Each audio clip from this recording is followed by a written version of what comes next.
Fingers crossed, please don't do that. Craig. Yes. Jody. Yes. Joe. Yes. Walt. Yes. Chris. Dana. Dylan. Yes.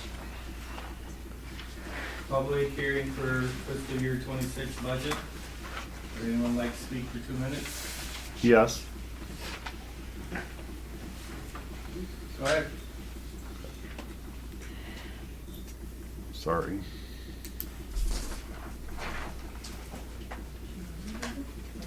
Tonight you're asking the public to consider the proposed property tax for 25-26 taxpayers deserve full transparency and accurate financial information before a decision that impact our community are made.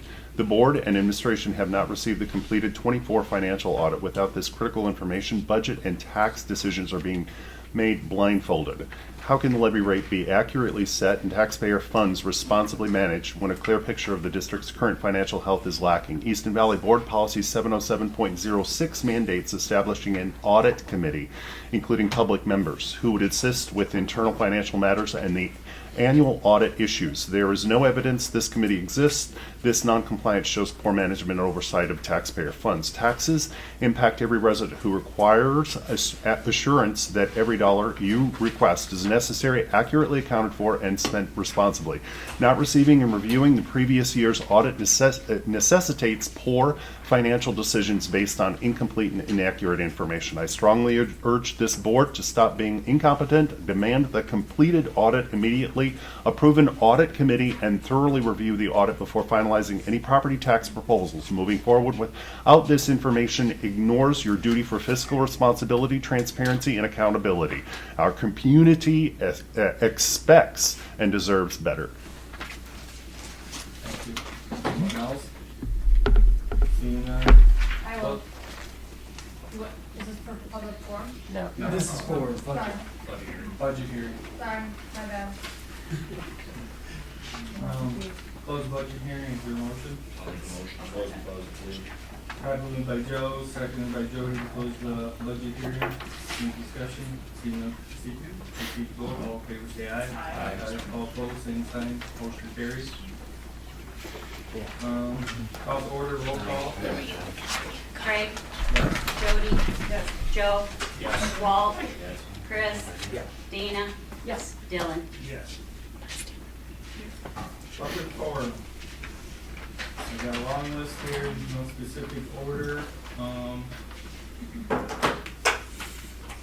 Each will have 2 minutes. Let's start with Mr. Betts. Considering a revision to Policy 213 on public participation on board meetings, last revised reviewed 10/16/24, signaling that this one policy rather than reviewing the entire 200 series is suspect. Is this a deliberate attempt to restrict public voices, specifically due to recent critical comments? Public comment exists precisely to give citizens a platform to address important issues, especially those not conveniently placed on the agenda. This revision aligns with consistently undermining transparency and trust. Regarding transparency, Policy 707.06 explicitly mandates an audit committee that includes citizens. This committee should assist in overseeing internal finances and annual audits. I find no signs that the crucial oversight committee exists, contradicting board policy and diminishing financial accountability. Policy 302.08 clearly states the superintendent is a full-time employee who must prioritize Easton Valley's interests. Superintendent Fee only works here 60% of the time, serving 2 additional districts. This does not align with board policies or fiduciary responsibilities to taxpayers. Finally, tonight's agenda proposes hiring Principal Cruzy as girls basketball coach. The season doesn't begin until next winter. It seems the board has forgotten the motion to hire or have him volunteer as a basketball coach, of which Jody Meyer shared past negative experience with principals who were coaches, culminating in a dead motion. Broaden your search and allow qualified applicants adequate time to apply. Based on these failures, I ask the board and superintendent immediately resign. Gary Holmgraber. You're up. Do I have to go anywhere special? No, you can just talk. Oh, no. You should have did that in the front row. We'll start my 2 minutes till I take a deep breath, because it's really hard to get this all done in 2 minutes. All right. My name's Carrie Holgraber. My husband Brian and I live in district. We have 4 kids. 2 of them have graduated from Easton Valley. One's a sophomore. My daughter is a 6th grader. And first of all, thank you. You guys are appreciated. I know sometimes you go through some tough stuff. We appreciate you. All right, let's talk girls basketball. You guys have to hire a basketball coach. It can either go really good, it can go really bad. If you allow the people in our district to publicly fight on social media for the next 2 months with negative comments on Facebook and bad letters to the editorial, we look like fools. We do not need that negativity.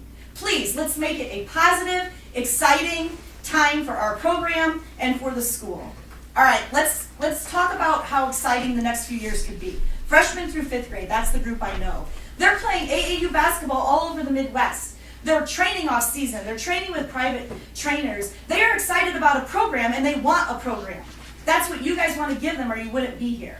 If you want to give them a program, you need to hire a coach that has high basketball IQ, that has past experience coaching girls varsity volleyball or basketball, and that has the ability to look at it as a program and not just coach a team. If that person happens to be an employee of this district, better yet, you already know them and they're qualified, you wouldn't have hired them, and they're probably going to stay longer. Do not judge them based on a predecessor. Not one of you want to be judged personally or professionally based on somebody that did something before you.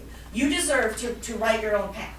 You're going to need to have some expectations, communication. You're going to have to be open and say what you expect the person to do. No reason it can't be a positive experience. If you do this right, we're going to look good, and someday soon we can celebrate in Des Moines or Ames or wherever they finally decide to have the state tournament. Thank you. Thank you.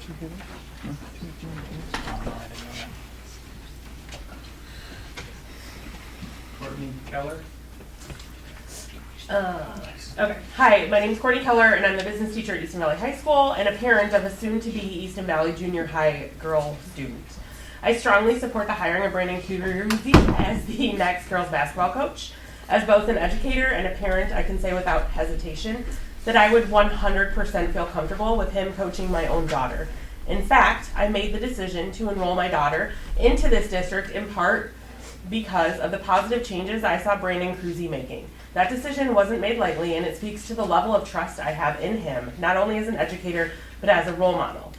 I understand that some may view the dual role of principal and coach as a potential conflict of interest. However, in a small school district like ours, many of us wear multiple hats in order to meet the needs of our students and community. When the hat fits Brandon Cruzy and is the best fit for our students, then we need to let that hat be worn.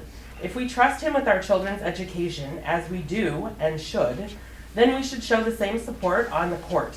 Brandon has proven he has what it takes to coach girls basketball. He brings a strong knowledge of the game, but just as importantly, he knows how to build relationships, communicate, and lead. Several of my female students have told me they enjoy working with him and appreciate the skill and experience he brings. He treats them with respect, pushes them to grow, and believes in their potential. I truly believe Brandon will create a positive, competitive, and supportive environment for our athletes. I fully support his hire and have full confidence in the impact he'll make. At the end of the day, we want what's best for our kids, and I firmly believe Brandon Cruzy is exactly that. Thank you.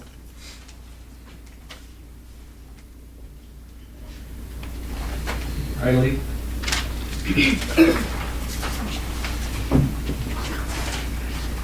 If there's one thing I learned this year, was the impact our young voices can have. Not only did I come here today to share my work with ISTEP, I came here to speak with our girls basketball team about Mr. Cruzy being our head coach. I've been involved in all kinds of sports from track, softball, football, and basketball throughout high school. I started basketball in 2nd grade and quickly grew to love.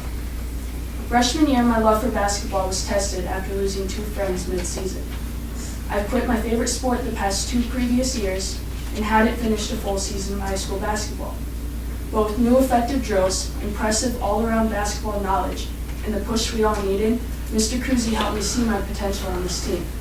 Staying through the season wasn't a doubt on my mind. Throughout all these years in sports with different coaches, I've never experienced a coach who is as proficient, determined, and supportive as Mr. Cruzy.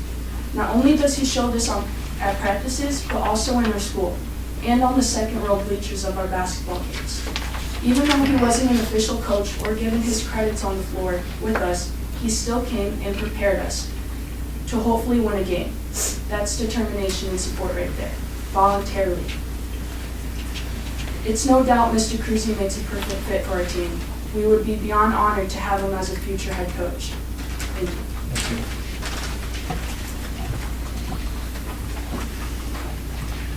Addison Farrell.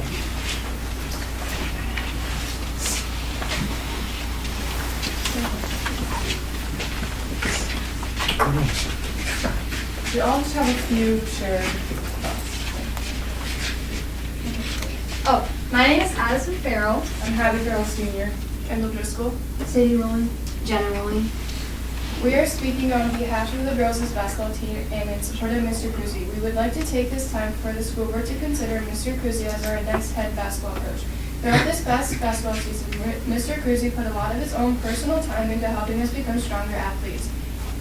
He started a strength and conditioning program about 2 years ago that allows us to come in before to lift weights. He has taught us so many different plays and drills that helped us have a winning season. He brought back the love of basketball for many of us. He not only coaches us to be the best athletes we can, but also the best students we can be. Cruzy has introduced me and our team to many new things like the weights program, extra basketball work in the summer, and new drills and insight during the season.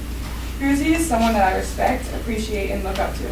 In just one short season, I have learned so much from Cruzy, not only about basketball, but about caring and commitment to the team, which he demonstrates every time he puts in extra effort towards the benefit of our program. I have no doubt that Cruzy will be a great coach to the future Easton Valley girls basketball team. I think it's important to also talk about how Mr. Cruzy stuck with our basketball team without getting anything in return, which shows dedication and commitment. I feel that Cruzy would take this opportunity and really better the athletes we've already become after just one season. I would like to start by thanking Mr. Cruzy for all of his time, dedication, and the fun he has brought to our practices, weights, and the support he gives us at school. He has helped shape us all not only as basketball players, but also as people. Mr. Cruzy would truly be the best fit to build this program, and the knowledge and ability he has when coaching grows us individually and as a team. I would love to see the success the girls can bring to the Easton Valley girls basketball team under Mr. Cruzy's coaching. Mr. Cruzy is someone we all look up to as our principal, and we would be more than grateful to have him as our basketball coach. We appreciate you all allowing us to stand here today and let us share our perspective. Thank you for your time and consideration. Thank you.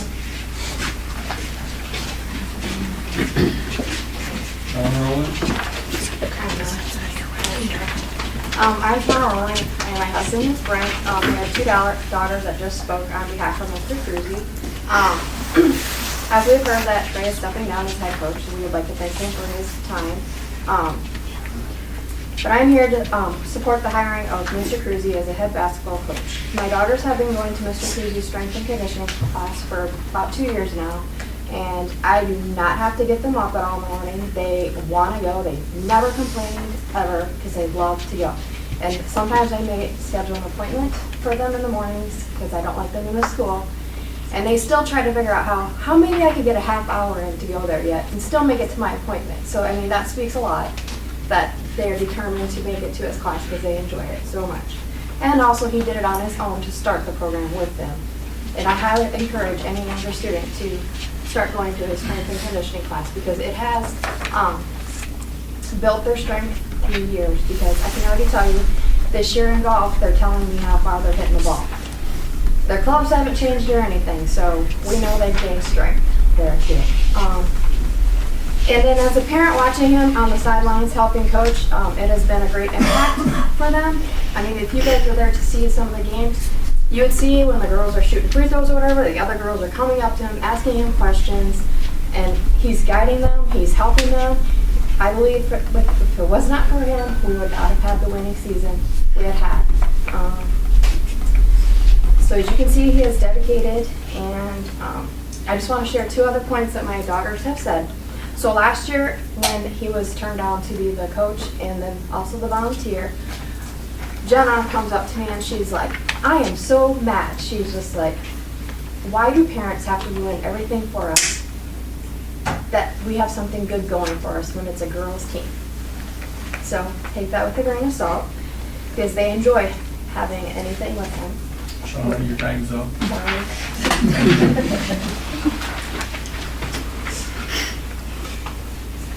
Tyler Shannon. All right, so mine's nothing that professional put together at all. My name is Tyler Shannon. I have nothing to do with girls basketball at all. The only thing I have to do with basketball is I love it, right? I coach 3 different youth basketball teams. I have 3 boys, 2 of which go to this elementary. Anybody who say that Mr. Cruzy is unqualified to be a basketball coach has never watched a game of basketball and has nothing to know, knows nothing about the game. Very few faces in here were sitting as close as I was to him during those basketball games at home here. The respect that those girls showed for him and what he could get out of those girls was unbelievable. I firsthand seen it. What he can do with those girls in a team of basketball, the team and the game of basketball is unbelievable. I fully support Mr. Cruzy to be the next girls basketball coach. That's it. Thank you. Rhonda? I have nothing. Lindsay, you right there? Yep. Right there. They always make us way out of our comfort zone. I was going to email it, but all right. As you know, Lindsay Rittmer, my daughter Haley is currently a 7th grader here at EB. After I heard the high school coaching position was going to be a topic tonight, and after Mr. Cruzy not getting the junior high position this past fall, I wanted to reach out as a parent with hopefully a future high school basketball player to encourage you to allow him to have this position. Our junior high girls got let down and missed a great opportunity by the school board, honestly, I feel, by not allowing him to coach this past season. I didn't like having Haley ask me why Mr. Cruzy wasn't hired and why can't they have a coach that knows something practice after practice. Like I mentioned in my email this past fall to the board, and after the bad coaching experience in junior high volleyball and the lack of learning, Haley honestly felt worse about the basketball season since, in her words, she didn't learn anything from the head coach, which could have been avoided. I am glad Larry did agree to coach after the first choice wasn't approved, so they could have a season, and no disrespect to him, but he was not ready to coach and a qualified candidate was put in front of you and recommended by the superintendent and athletic director. I personally do not know Mr. Cruzy and only maybe said hi to him in passing at the varsity games this past season, but I can tell by being at those games and seeing how all the players look to him for advice and guidance game after game, you can see he was a very important part of our program and he didn't need to be. This was before the game in warm-ups, during the game, while playing, and even during timeouts, I would see him giving the girls, even our coaches, advice. I have heard he was at most practices and would do strength and conditioning some mornings with players. So in my opinion, he is pretty much already coaching without the title and the paycheck, which I think shows you his passion to improve our program here and the knowledge of the sport our district could benefit greatly from him. I honestly don't see why you wouldn't give him a chance. Thank you for your time.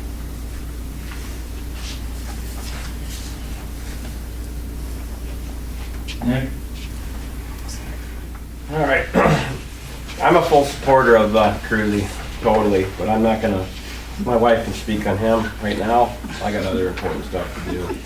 Personnel, like I mentioned last meeting, suggested for improvements of hiring personnel. The job search system must be a mobile-friendly operation. It is essential, as many applicants are using their cell phones. A responsive, easy-to-navigate website or app could make this process much smoother for users on mobile devices.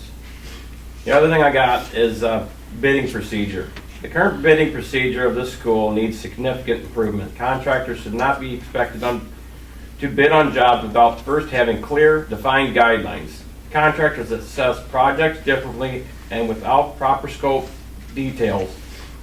Their bids can vary drastically, which can lead to unfair or incomplete pricing. The cheapest bid is not always the best option, especially when there are potential conflicts of interest or gaps in understanding. To ensure fairness, all bidding and construction projects should be publicly posted, both in the newspaper and on the school website.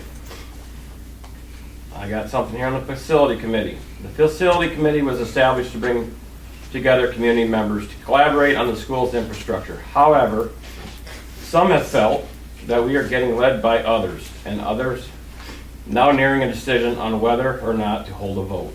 Some committee members have argued for using the funds we currently have in the bank to begin progress. while others want to risk everything by waiting for a November vote, potentially to have it rejected.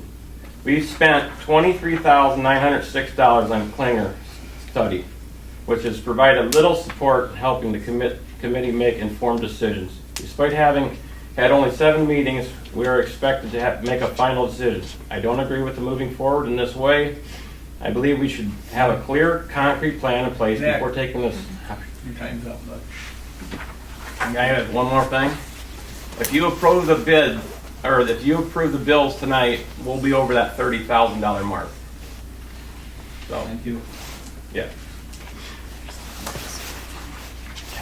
Nicole? Hi, my name is Nicole Kelly and I teach community and amazing level 2-3 special ed program. I'm here in support of Brandon Cruzy being next year's high school basketball head coach. He brings 25 years of coaching experience to the court, with 10 years of those being head varsity coach. He volunteers his morning with the girls in the weight room training while building positive relationships. He has great time management skills, he has built many program events, and his knowledge of the developmental skills for the team has strengthened them. He talks to the girls in a very positive manner, and the girls look up to him for advice. He shows great sportsmanship and doesn't show favoritism. Many of us manage multiple roles. I believe he will be a great leader on the court during the season while still managing his principal position. We need to let people show their strengths and not compare them to the past. Thank you. Thank you. Josh? I just want to bring up a couple things about policy 213. I think it's too restrictive, and it shows a lack of trust in the people that voted you in. And it also creates a lack of trust from those same people. So I'm on city council in Macokota, and I think it's a valuable time when people can bring stuff to us. I get the one-on-one conversations, but there are times things aren't being done, and it's a great place to elevate things if things aren't being taken seriously. Thank you.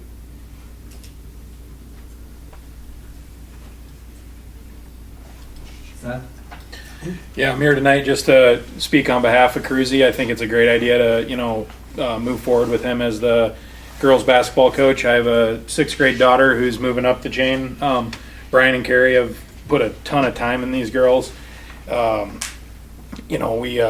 was disappointed, when it was voted against last time. I think it's crucial for us to get our athletic program kind of clicking along, and I think this is a great step in the right direction. So I just briefly wanted to put my, hat in the ring behind Cruzy, and then as I've talked to a majority of you guys over the last few days, tabling this tonight is an absolutely terrible idea. We need to make a decision and get a path going forward so that these girls know what's up.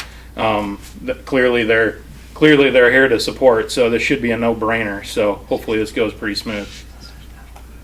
Thank you. Cora Rowe?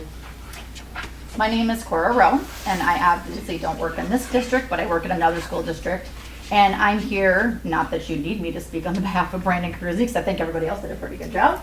But I did want to say that I know when Brandon came to this district, my girls came home the first week of school just raving about how the school had changed, the atmosphere, the climate of the kids. They just saw huge changes there. And as teachers, which some of you are, I know that you all know that part of being a good teacher or leader or administrator is building relationships with those kids. And if you don't have those relationships, those kids don't respect you. So at the end of the day, I want you to know that Brandon has done that. My daughter Claire plays softball on a team outside of Easton Valley as well as for Easton Valley. And in her experience, she got injured at a game over the summer. And Brandon literally took time out of his personal time to look up drills and different things, such exercises for her injury, so she could still participate in some of the drills that they were doing, whether it was in basketball or the sport she was in.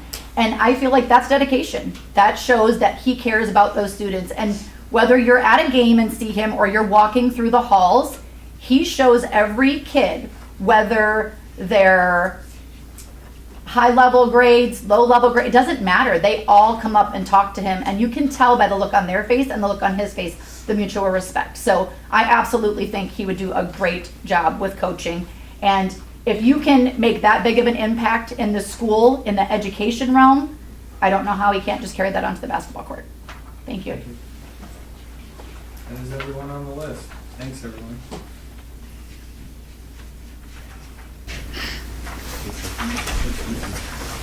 Board reports.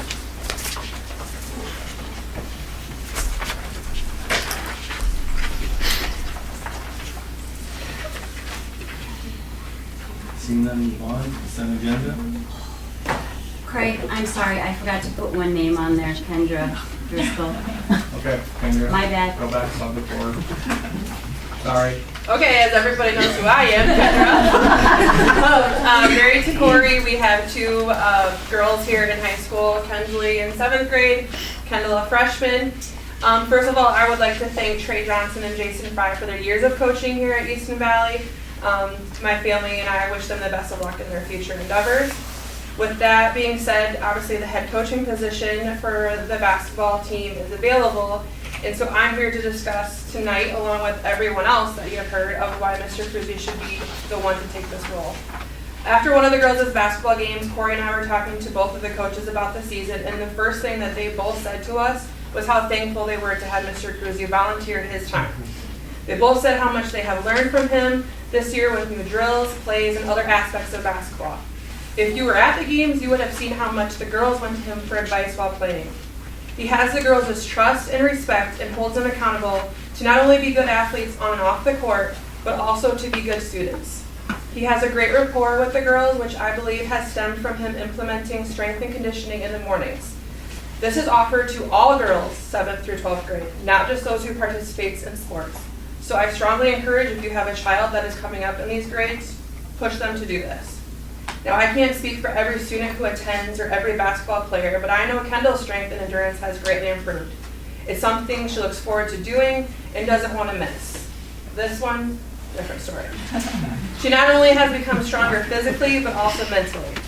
Mr. Cruzy has spent most of this year volunteering his time to these girls. That tells me, and it should also tell you, that he cares about the future of our athletes and the basketball program here at Easton Valley. We are a small school in a small school district. It's not every day we will have someone that is this caring, dedicated, and qualified to want to be here. On behalf of Corey and myself, we strongly encourage the school board to consider Mr. Cruzy as being our next head basketball coach. Thank you. Thank you. Okay. Board reports, does anyone have any? Moving on. Consent agenda. I'll make a motion to consent the agenda. Second. It's properly moved by Jody, seconded by Walt, to approve the consent agenda. Is there any discussion? Seeing none, proceed to vote. All in favor say aye. Aye. All opposed, same sign, motion carries. Open enrollments. Open enrollment. So I was just looking over that and prepping as we were rolling into this, and I was looking at our list of open enrollments, which includes 4 open enrollment out students. And as I looked at it, 2 of them are students that never attended school here. They live in another district and moved into our district and are just requesting to stay in the current district. Real quick, I just pulled this up and I thought, gosh, that's really low since they reinstated the March 1st deadline. Because as you probably know, those of you that have been on the board at least, like usually this is a big month when you get that big list because everybody's getting their forms in.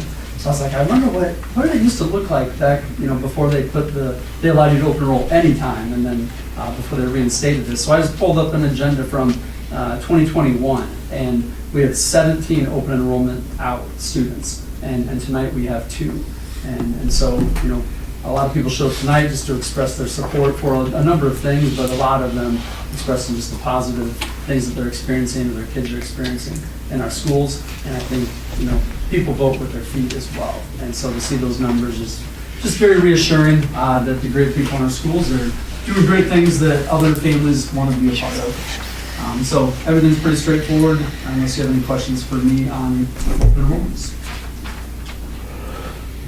Personnel. So everything now, every open enrollment, that'll have to be approved by us, or from here on out if they decide to leave or leave the district, stuff like that. So there's a enrollments. cap. Yep, the open enrollment Got it. window has ended. You can only open enroll if it meets one of the exemptions previously. Yep.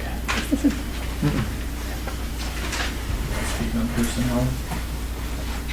Yeah, so personnel is pretty straightforward. I just wanted to call attention to one individual, Carrie Ann Wood, who served our schools for a number of years. She has been on medical leave for the entirety of this year.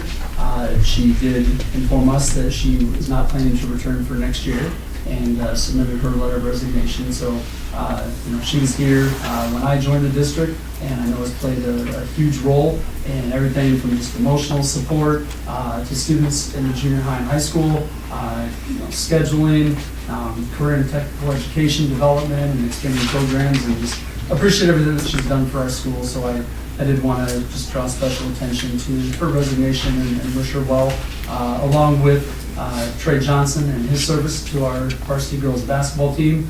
He's done it for a number of years and stepped up, and just greatly appreciated his service. And then Megan Bemis, who stepped in and joined us as a counselor this year, has submitted her resignation and is going to be looking for something that is a little bit better fit for what she's looking for and her skill set as well.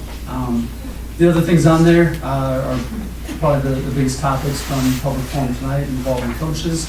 I am recommending the approval of Brandon Cruzy for our varsity girls basketball coach position, and also recommending the approval of Austin Daniels to serve as our boys junior high baseball coach. Both of them have tremendous experience in both of those areas, and as you all know as well as I, it is incredibly difficult to find coaches, to find people with the time and availability to step into those roles with the passion, and the fact that these two individuals have expressed that interest, they have that passion, they have that expertise. I just feel it's in my position to recommend what I strongly believe is in the best interest of our students, our student athletes, and our school district as a whole. I also know ideas have been thrown out there, and I've heard some of the feedback about, well, we have time, and basketball isn't until next winter. But one of the things that I greatly appreciate, and I've learned just through conversations with Mr. Cruzy and some with you on the board, is that a strong program isn't a seasonal thing. It's not a 2 or 3 month endeavor. It is truly something that begins now. The planning, the preparation, the off-season work, the summer planning, just everything that leads to a successful team begins now. And I really want to again, recommend them for these roles because I think it's best for kids. I think it shows the trust that we instill in them and what they bring to our schools. And I just hope that you'll strongly consider approving them for those coaching positions this evening.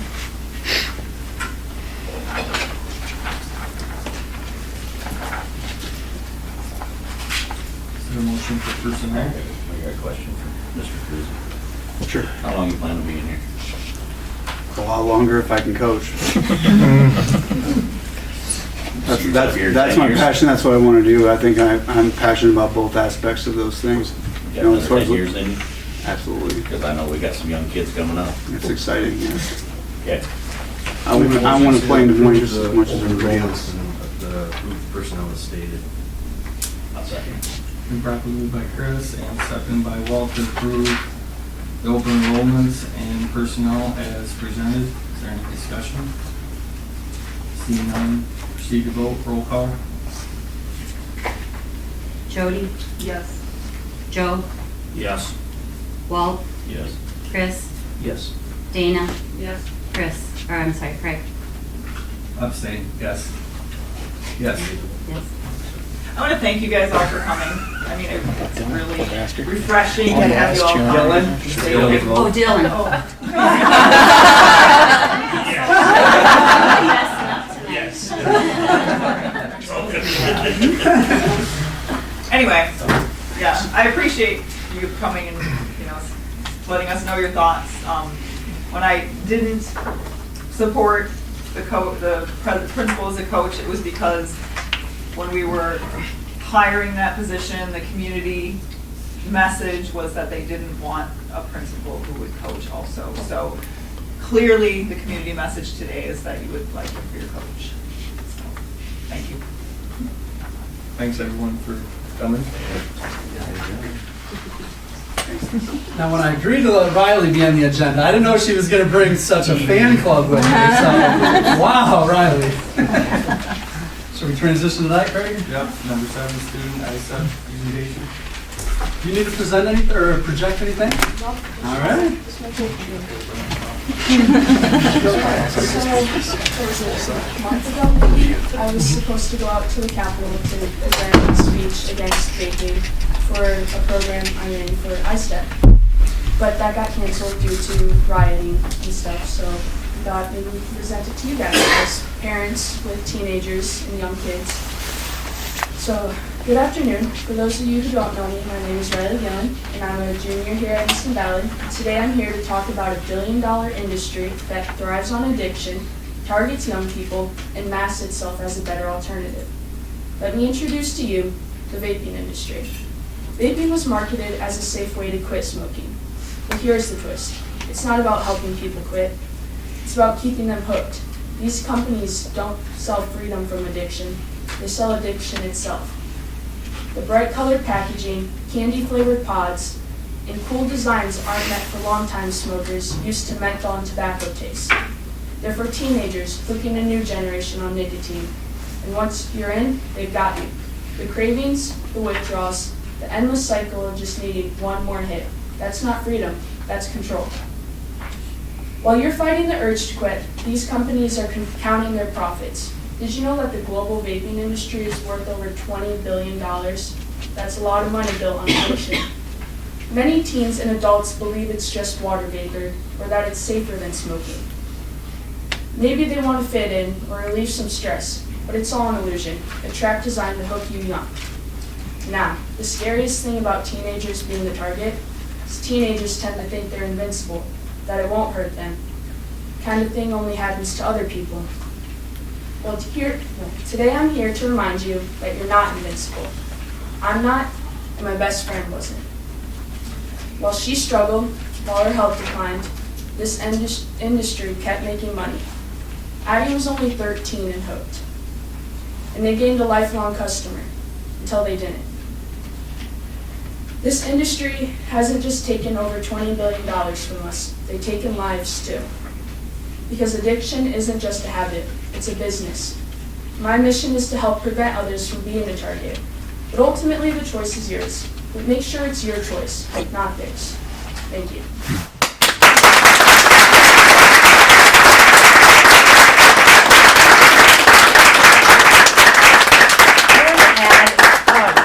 I'm the advisor for the ISTEP group at the school, and Riley has stepped up and become, she's a leader for the whole state of Iowa. She's on a group of leaders that got chosen. She was one of 4 students in the entire state who got chosen to speak at the Capitol. This was a really big deal. The first day it got canceled because of weather, and the second day because of some protests that were happening. But this is a really great honor for Easton Valley that Riley was chosen and is willing to give her time for this matter. So, thank you, Riley. Thank you, Riley. Hey, Riley, I'd also like to commend you that you know how to write in cursive. That would be the slippers.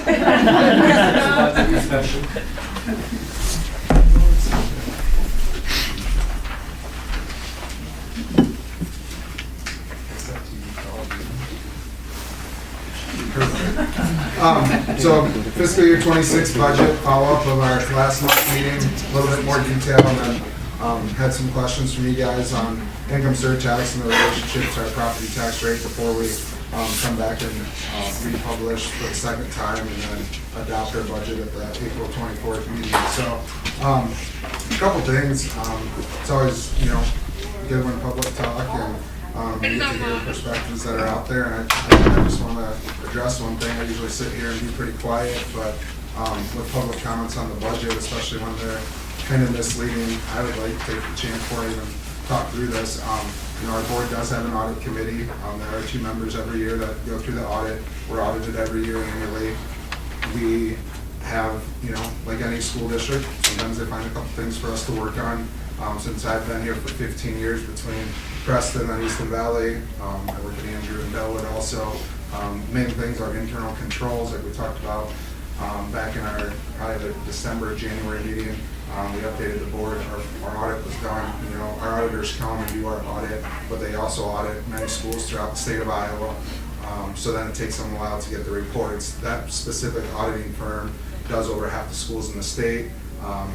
They have a CPA, that's the owner. that had some health issues after the COVID era went on. And so for like the last 3 years, our audits are delayed when we actually get our final copy of the report. That doesn't mean that we haven't been audited. It doesn't mean that we don't have checks and balances with our budgeting or our planning. We have an audit draft copy that we have in place before we ever do anything. It fully states that we're in compliance with all federal and state grant funding and regulations. And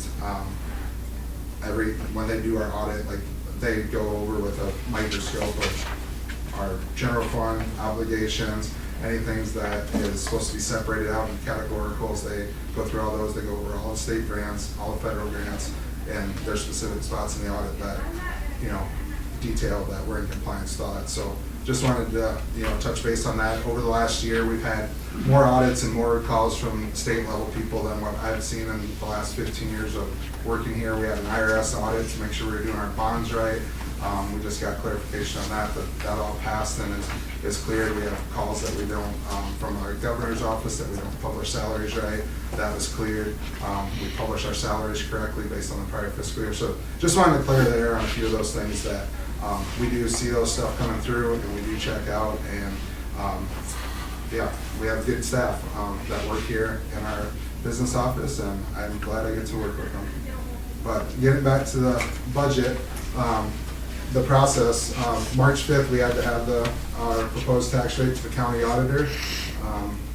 Then everyone received a sheet of paper in the mail that should have told you what your proposed tax rates were for all your taxing entities. If you lived in the city, you would see one that was the city, the school, and the county. If you lived outside the city, you'd get one for the county and the school. I'll flip to that here in a second. But then here we are on March 26th. It's our proposed hearing. Listen to public comment. We'll go through a few things, a few different scenarios, as I mentioned, with income surtax and the relationship with that with property tax, and get some input from you guys before we repost in the paper. And then we'll have our final hearing on April 23rd and certify our budget management and county auditor by April 30th. Just a quick overview. We have multiple different funds in our school district. We have our general fund, our activity fund, management fund, local option sales tax, capital projects, physical plant and equipment levy, debt service levy, our school nutrition fund, and our trust and agency fund. Briefly, I have slides that right through there that says that I'll just go through those after I get done. I'll just go through them and talk about them. Our general fund, that's our operating fund. It accounts for all of our salary and benefits, utilities, gasoline, anything that has to do with the operations of the school district and instructional nature, all flows through our general fund. That fund is funded with a mix of property taxes, state aid, and income surtax. Our activity fund, it's just like it sounds like, it's where all of our student activity is accounted for. The revenue that comes into our student activity is all through fundraisers, gates, stuff like that, concession stands, and then the expenses are to support our programs that our students take a part of. Management fund, that is fully funded with property tax dollars. It is used to pay for property casualty insurance, any unemployment, and work comp related stuff that our district would have. It's also used for early retirement incentives if we would choose to do that. There has been legislation the last couple of years with management fund. It hasn't passed, but it is an item being talked about this year, being able to use it to attract and retain staff, teaching staff in particular.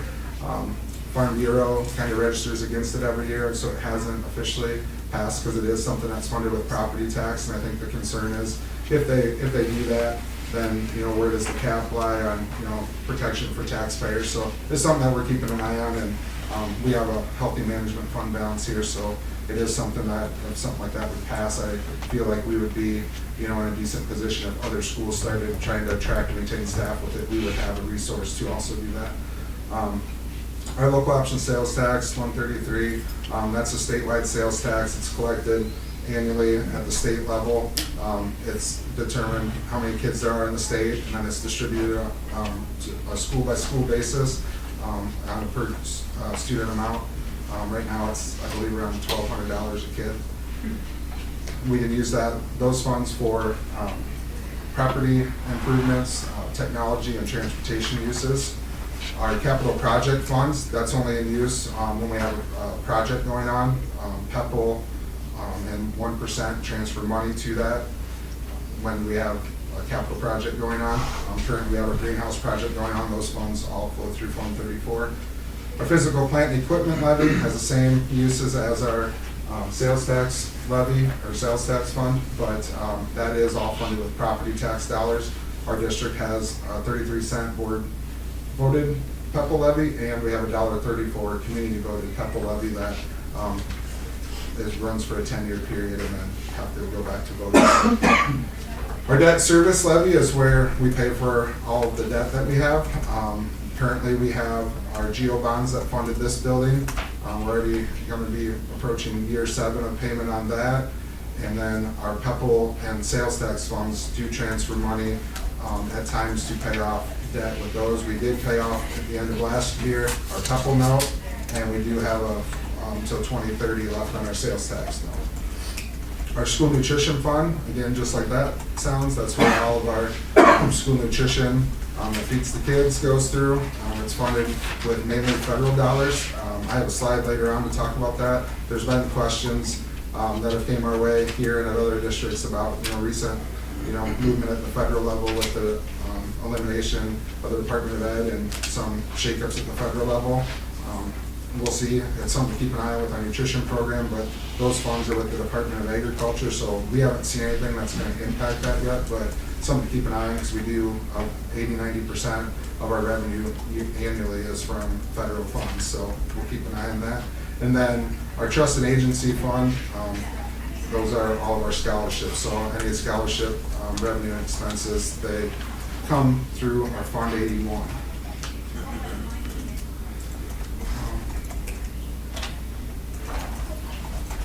So the proposed property tax statement, this is what everyone would have gotten in the mail.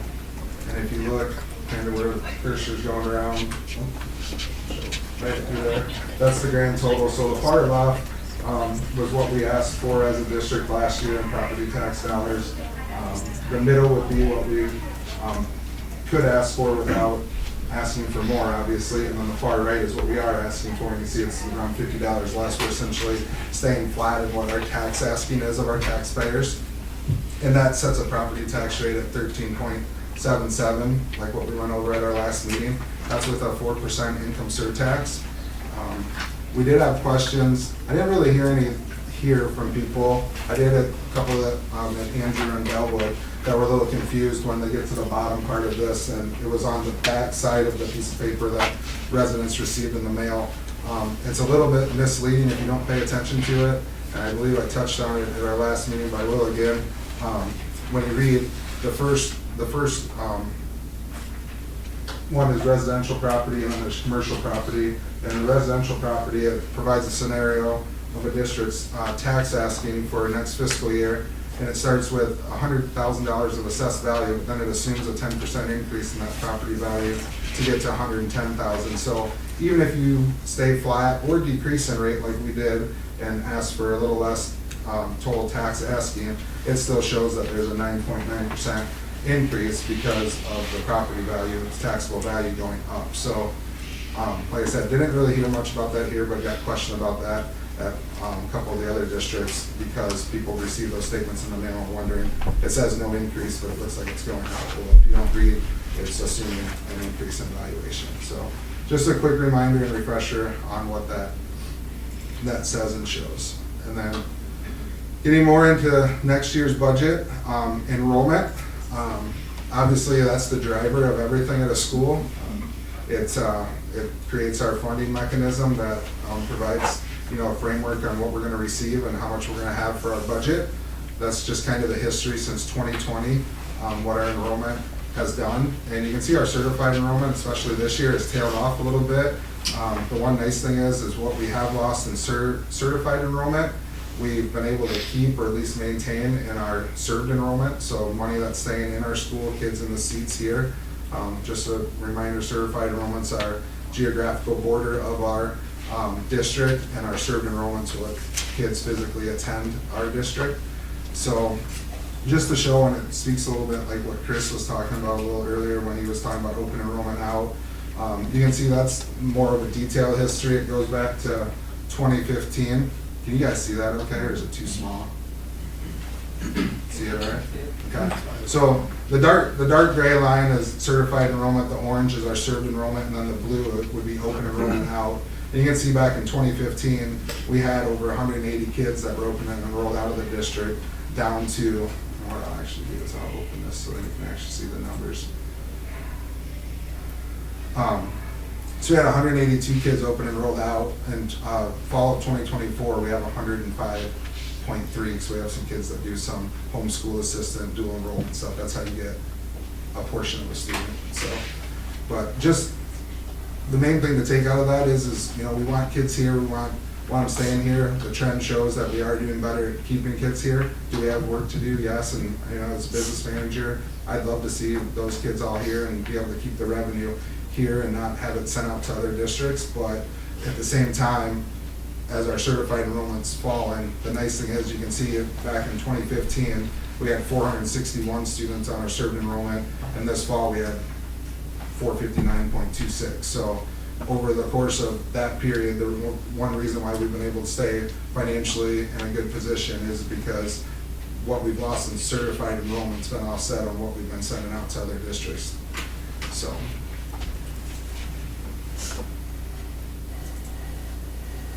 With that in mind, this is just another recap of that. We are down 22.7 kids on our certified enrollment count. Our categorical enrollment is down 20.7. The reason there's a difference there is we have 2 kids that are on the ESA, the vouchers for private education, and with that you get categorical funding for those kids that stays in the resident district for the public entity. So that's why there's a variance of 2 kids there. Our supplemental weighting is up just a little bit. That's where some of our shared classes and then all of our operational sharing. So we receive an additional 28 students of revenue with the different sharing that we do. That brings in 28 kids times the new state cost per pupil with 2% allowable growth would be approximately $8,000 or a little bit more. So that's 28 kids times that. That brings in that additional revenue every year to help offset costs. Our special ed weighting is down some. That's just probably same with declining enrollment. Have lost some of those students that have additional needs, so our weighting is down a little bit there. With the loss of enrollment, we will be on what's called budget guarantee. What that does is that gives us 101% of our prior year budget. There is a catch with that. That's all funded with property tax dollars.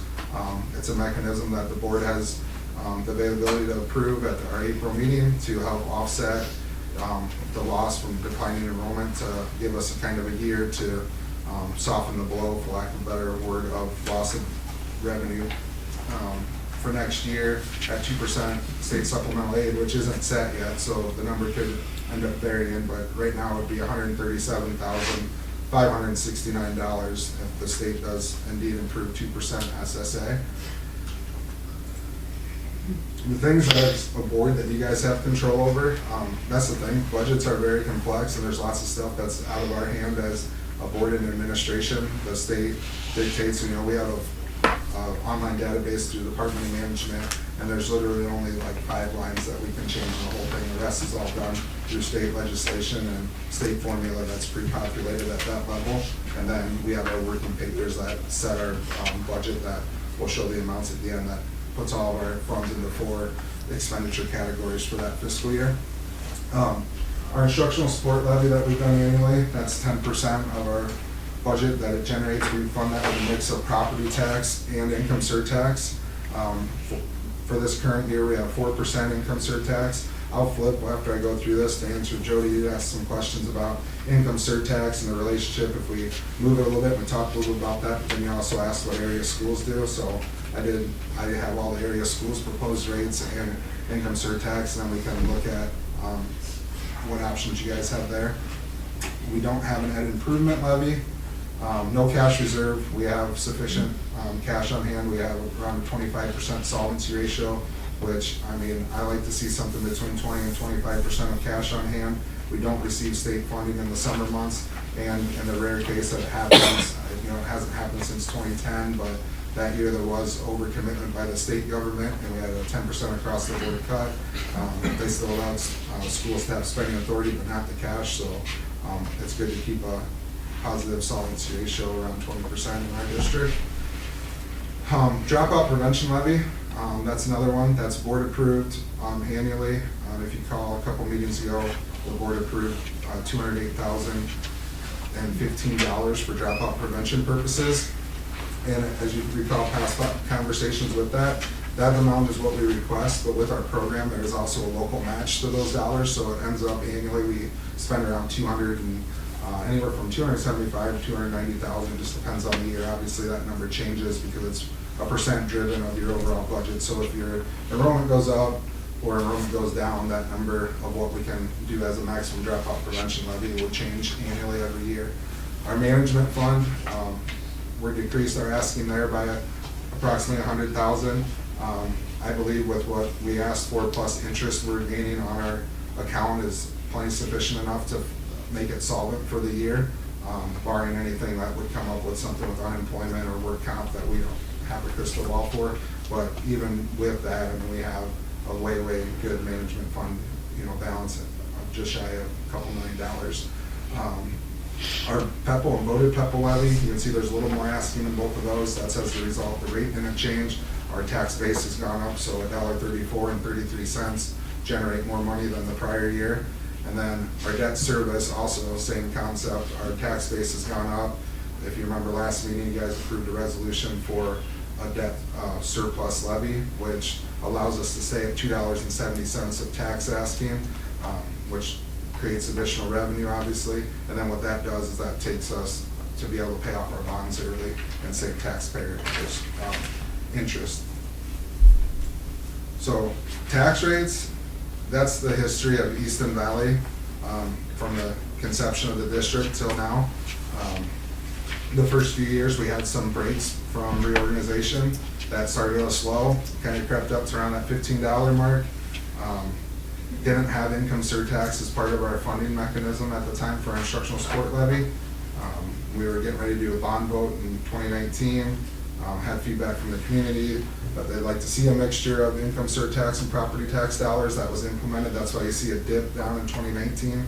And then you can see from 2020 till current, we've always tried to stay under $15, and I've kind of just tailed off every year down to the $13.77 that's currently proposed. Just a quick refresher on the old Preston district and the old East Central district. The last 10 years, both of those were in existence. You can see the Preston district had, just say, they were over $15 most years, a couple of years in the 16-17 range, and the old East Central district, in the 14 to 14.5 range. Comparing to area schools, Andrew proposed $11.50 with a 5% income surtax. Bellevue proposed $13.51 with a 7% income surtax. Clinton $15.19 with a 4% income surtax. Delwood $13.98 with a 9% income surtax. DeWitt $16.25 at a 7% income surtax. Maquoketa $13.26 with an 8% income surtax. Coweta $11.65 with a 6% surtax. Northeast $14.86 with an 11% income surtax. So that's what area districts have proposed. I mean, as you can see, we're well within, kind of in the middle of the road there. I always tell people, and we were talking about this at Andrew, they were one of the lowest, or probably the lowest in the area, and we were talking about at one time how they had a board member that really wanted property taxes to just stay, under 14 and a half. That was always the goal, between 14 and 14 and a half, and they're like, that sufficiently funded their programming, and then now 1150 sufficiently funds their programming, and it's one of the things that we remind ourselves, like, they have sufficient funds built up, but it's not always necessarily the goal to be the lowest property tax. Nobody likes property taxes, everyone has to pay them, but you also have to make sure your programs are sufficiently funded. So, if we were at all interested in considering different income surtax rate to mix our funding more than the 4%, the most that we could go up to, I was asked that question last meeting, and I had to play around with different scenarios.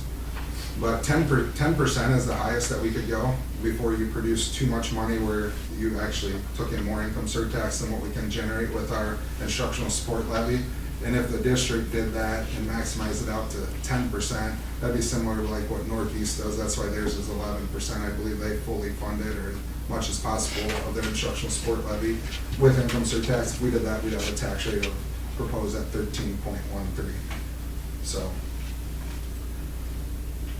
if there's any thoughts, I mean, is there thoughts from you guys as a board? Is that something that you just wanted to see, or is there any discussion you want to have on the mixture of those? Property tax or income surtax to fund the instructional support levy? No. So leave it at 4%, you're saying? Yeah. Do that.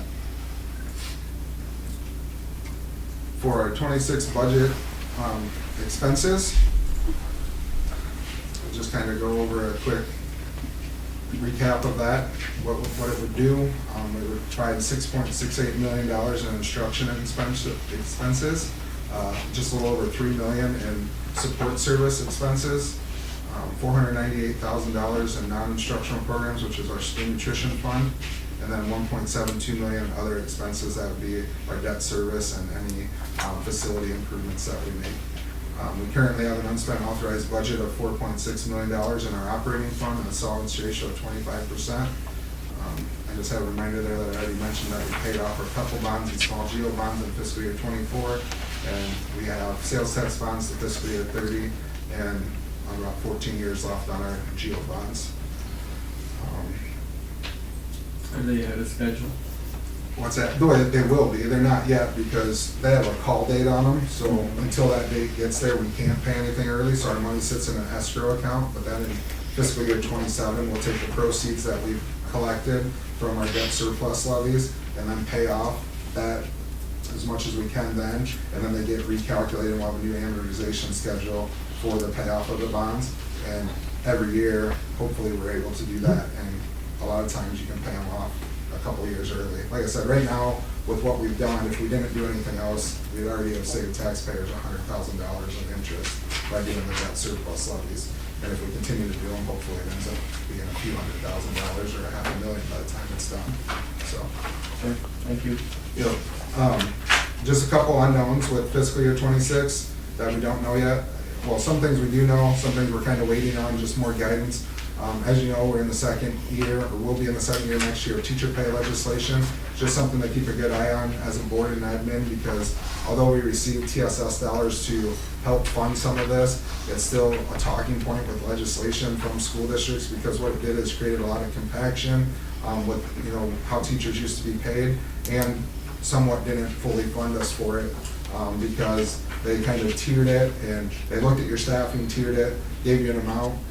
We ended up kind of on an okay side with it. There's other schools that didn't end up on as good a side of it. But the other problem is that as that number grows, it only grows off of our original state TSS base. So it's something that we've been working with the Teachers Association to try to come up with something that's a win-win for everyone, to try to, pay teachers appropriately, retain them, but then still be conscientious of our budget, because we got TSS dollars, but it's still in our general fund. If our enrollment stays stagnant or slowly declines, we lose regular gen ed dollars that pays for the other portion. So just something to keep in mind, that we're monitoring and working with the Teachers Association on a plan moving forward on how we take care of that. There is a bill, and I won't talk long on it because it hasn't passed yet, but it does, from everything that we've been given, sounds like some version of it will pass, and it'll affect more so like 27 on the next year, but it is something to just keep in mind, to be conscientious of. And there's a property tax overhaul bill. So for school districts, we have in our operating fund, every district throughout the state starts out with $5.40 per thousand to fund our district's general fund. And there's a property tax in this bill. They are proposing over like 5 or 6 year period, rolling that back to only $2, and I don't remember. I've seen different variations. There's anywhere from 2.5 to 2.7 of a uniform levy across the state to reduce the burden on taxpayers. However, they also, as part of that, are eliminating the rollback on your property values. So like for residential property currently, you have your assessed value, there's a rollback percent of like 46%, and then there's a homestead credit of like 40-some $100, and then you get your taxable value, and that's what you pay off of. The current legislation, if it would pass, eliminates that rollback, so you have your assessed value, there would be no rollback to eliminate your taxable, your assessed value, but they would increase the homestead credit from $4,600 or whatever it is up to $25,000, and it's going to significantly impact everybody differently, like, on the value of your home. So it's just something to keep on our radar to look. It's state law, we can't change it. They say it's going to benefit the property tax owner. There have been different scenarios and stuff that's been sent our way that kind of, gives you a little bit of heartburn thinking about it, but we'll just keep an eye on it, update you as it comes along and move forward. And then the last one I kind of touched on earlier is just, there has been, Fed cuts to the Department of Education. Our nutrition fund, as I spoke about, but then in our operating fund, we do receive a decent amount of federal dollars with all the different title money that we have that helps out with kids in need. Again, what we've been hearing, that we're still going to receive the money, and depending on how the money flows through the state level, potentially could see additional dollars. So until we get more data on that, it's hard to speak to on if it's going to be something that hurts or helps our district. So that's all I have. Just final steps, we'll post our last hearing notice in the paper, and then meet again on the 23rd to finalize the budget, and then I'll submit that to the Department of Management and the papers to the county auditor by April 30th. Is there any questions for me?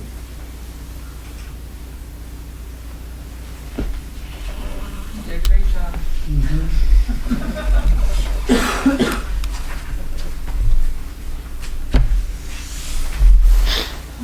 So compared to the other districts our size, how do we compare? As far as what? Fund balance and tax rate and...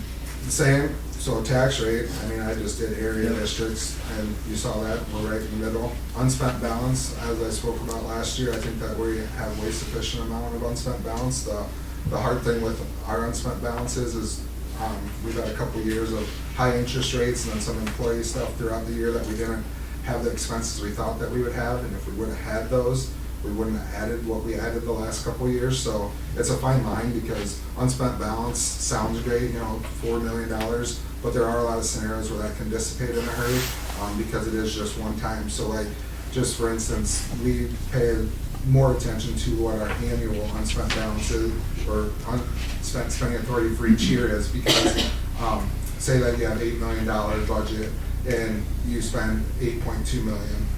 $2 million of that 4.6 goes away, and if you don't pay attention to that and it's wrapped up in like reoccurring expenses like salary and benefits or programming, that next year as people get increases or move on the salary schedule, that all of a sudden now you're spending $8.5 million.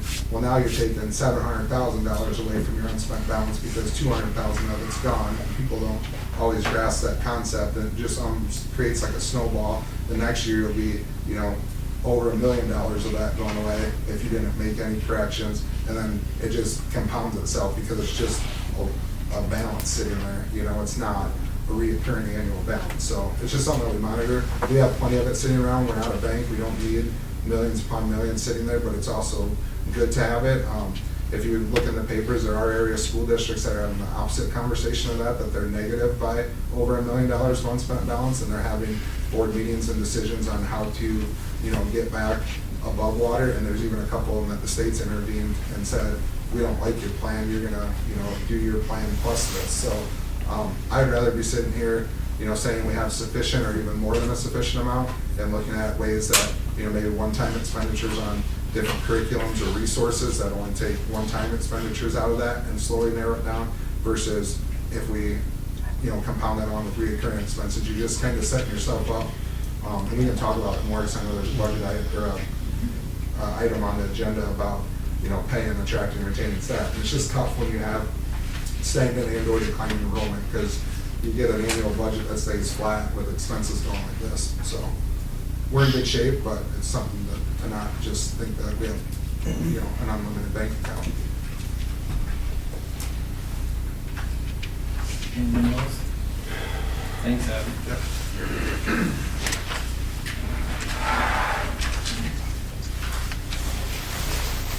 25-26 calendar discussion, approval of public calendar hearing date. So before we wrap up, don't let me forget to ask for a motion to approve that public hearing date for our calendar in April. And I'd like to come back, share the calendar, and open up for any public comments. But I just wanted to have a brief discussion in this meeting. There are a couple things that are in limbo right now. One is the start date of schools. We've had this conversation in recent years. As you probably know, the state of Iowa does not currently allow schools to start before August 23rd. That's set primarily to be protective of the state fair and involving students that participate across the state and making sure they have those opportunities. There is legislation that would allow for some more flexibility. That would still not hinder. Like one, for example, I think the language reads, you can start as soon as the Wednesday after the conclusion of the state fair, which is usually on a Sunday. So that allows for just more flexibility as the calendar flexes and adjusts year to year. Each year it looks a little bit different, but allowing us to start a little bit earlier offers a lot of flexibility. So we haven't dug deep into the nitty gritty of a calendar and what it will look like this year, because if they do approve that and allow us to start anywhere from 3 to 5 days earlier, it has substantial implications on the rest of our school calendar. One other aspect that I anticipate me bringing back in April would be the consideration of moving our early out dismissal time, which is currently 2-hour early out every Wednesday, and moving that to Fridays. For those of you that were on the board last year, you might recall we had some of those initial conversations more just internally as a district. Questions came up, we put a survey out to our families. We asked what their preferences would be among 3 different options. One of them was Monday morning late starts from 8 to 10 a.m. One was keeping it kind of status quo, Wednesdays from 1:30 to 3:30, or moving to Fridays 1:30 to 3:30. The most 40% of respondents listed their number one preference to be Friday afternoons, and then it was about 30% said their first preference was Wednesdays, and then 30% first preference was on Monday mornings. The whole conversation kind of got sparked again this year. It started in conversations that I participated in regularly with the Eastern Iowa Community College and all of our neighboring districts who partner we built our career advancement centers where we're able to send our students for career and technical education opportunities. We primarily send students over to the Clinton campus where that career advancement center is housed. There's another one in DeWitt, and then there are some programs over in Dakota.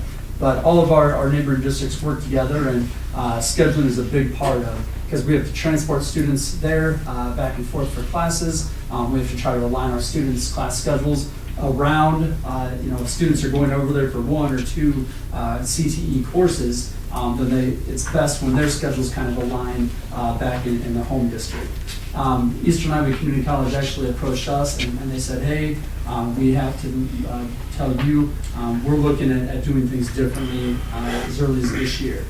They said students are voting with their feet when we offer courses that are offered like a Monday, Wednesday, Friday, and then a Tuesday, Thursday. They said we're not getting enrollment in courses that are offered on Fridays. And when we've surveyed and polled students, why are they not signing up for those? They are avoiding those at all costs. And so what the community college has done is shifted it so that their course schedule primarily revolves around a Monday, Tuesday, Wednesday, Thursday schedule, and then they reserve the Friday for some of the program areas where they require like clinical experiences, like nursing and things like that, where students have to get experiences outside of the classroom. So that's what they reserved that for. So they came to us, we've had conversations as area school districts, and to my knowledge, every school has either already made the decision or strongly considering moving to Fridays for that early out. I heard from Macokota and Bellevue. I spoke to their superintendents today. They both confirmed they had board meetings this week. They just floated this by their boards, just like I'm doing with you, and they said the boards are fully in support of that, and they anticipate approving that in April. I know Northeast, Clinton, Comanche, just to name a few, are also all considering the same things. And those are the districts that we partner with for these CTE centers. Last year, we were having conversations about moving to Fridays, even back as early as last year. Those came to a halt when it became evident that that was not going to align with our partnership that we have through class sharing with Marquette Catholic out of Bellevue. They said, hey, we rely on Bellevue transportation, not to Easton Valley for classes, but before and after school. They share transportation with Bellevue Public. And they said, if you guys move to Fridays and Bellevue does not, we're not going to be able to utilize that transportation the way that we currently are. So I did reach out to Marquette and spoke with their leadership. They did inform me that they were aware that Bellevue is looking to make that move. And what they communicated to Bellevue is they're fine with it and they will make the same. They were just hoping that we were collaborating together so that it was consistent and they weren't running those issues with transportation. There's many other, there's a lot of advantages. There are cons that I know through conversation with superintendents. We did a pros and cons and brainstormed different things. One pro is that it does add a small amount of instructional hours just naturally by doing that, because when you look at days off during the school year, Friday is the most predominant day, whether it be like a conference week or around a holiday. When we have a 3-day weekend, most often it's a Friday, Saturday, Sunday. So if our, like in that week where we normally have early out on Wednesday and then no school Friday, well, if that early out is on a Friday, which is that most predominant day, we have 4 cohesive days and then that no school day. And so for every time that occurs, it's adding 2 hours of instructional time, which would add anywhere from 1 to 2 full days of instructional time in our calendar just naturally by making that move. Another key piece is the cohesiveness of instruction. Instead of going 2 full days and then a 3/4 day and then 2 full days and then a weekend and every week having that change in schedule in the middle of the week, it can be disruptive to your schedule, to teaching and learning. A lot of our neighboring districts that are making this move don't offer like full day preschool programs. They do half day programs, bring one group in the morning, one group of preschoolers in the afternoon. And then on Wednesdays currently, because it's a half day, they just don't have preschool on those days. So what they're doing is, Monday, Tuesday, 4-year-old schedule looks like school on Monday, Tuesday, no school. School on Thursday, Friday, 2 days off, and then starting that cycle again. And so that's a big rationale that I think is pretty appealing to other surrounding schools. Amber's eyes lit up when I talked with her about other things that came up, and he was the DeWitt superintendent. I was like, oh my gosh, I didn't consider that. Fridays is also the most predominant day for extracurriculars, especially our varsity, whether it be basketball, football, volleyball, those things.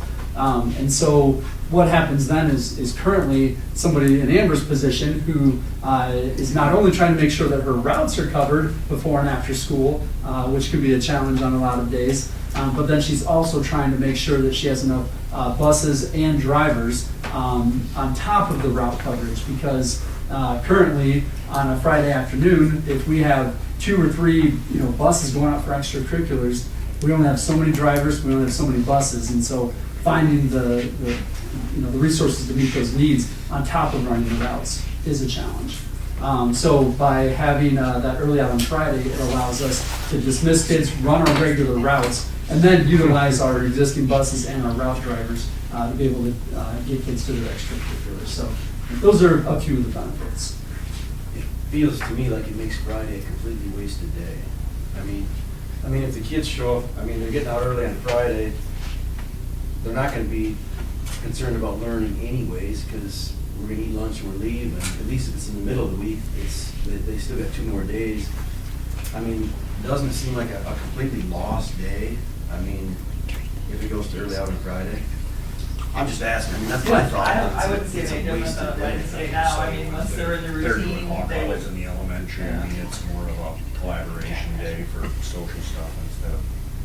And then the students who are in athletics, those days, those Fridays are not losing instructional time either. So they would have early out Wednesday and early out Friday. 3 hours for a football often. Yeah. What about the ability to find subs on a Friday? Is that going to be a challenge that subs just don't want to be here on Friday if it's an early out. So they do still get paid for a full day, so it could be more appealing. And Friday is, just by nature, typically a higher need day for coverage. And so it could be actually a way to attract subs. Just off the top of my head, that comes to mind.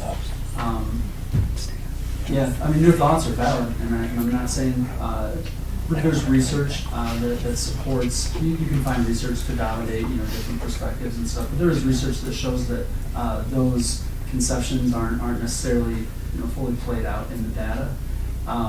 We will be sitting down with our teacher reps and hashing this out in more detail, involving our site committees to get that input together with our teachers, and but we'll have conversations about that with those teams to give that consideration as well. It would be nice to get that Wednesday back to the religion classes too. And the transportation from schools that we were able to offer in the past, that would be another benefit. And I like any plan that adds instructional time for years and years. We've done things that keep taking away instructional time, so we throw a couple hours extra and I'm all for that. Yep. So just want to put those things on your radar. If you have questions outside of the meeting, you want to reach out to me or talk through anything, I'd be happy to talk at greater length. Do you feel like most schools will go that way though? Yes, yeah, I do. I've already seen some, I don't know, Facebook or something, one local schools are, I don't know, jumping like me or almost. Yeah. So before we move on though, we do need a motion to approve a public hearing for our calendar on April 23rd before our next regular meeting.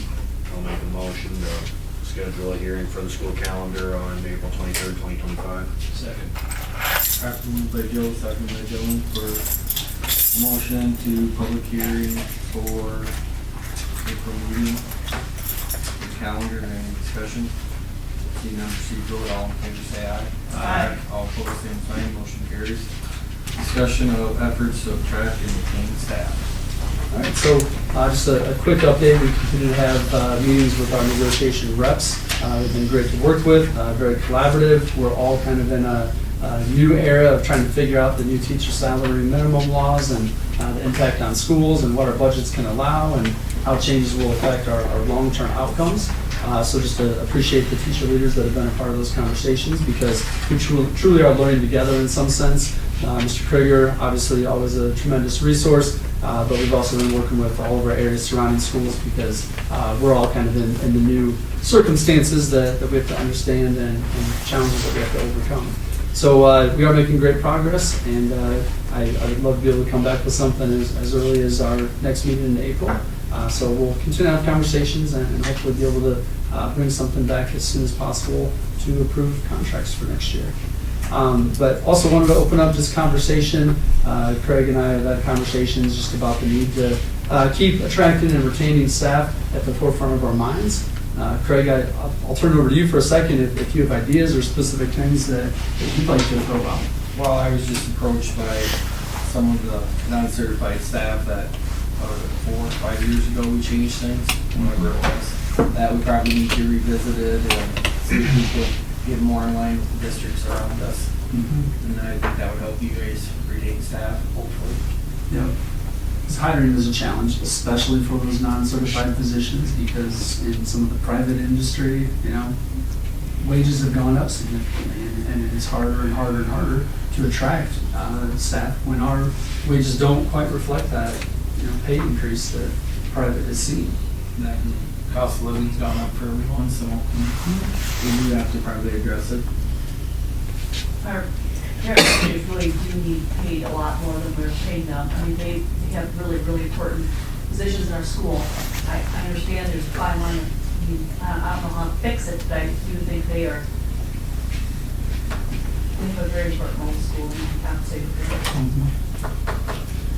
One of the things Mr. Krieger and I have had conversations about is, at the end of the day, your pie is only so big, and you have to kind of decide how you want to slice it, and it may come to, just a conversation that we need to be a little bit more diligent in establishing like the exact limit of number of staff in a number of different positions. And I'm not suggesting like cuts necessarily, but we do have needs that come up, and we'll add a para in the elementary or in the junior high school.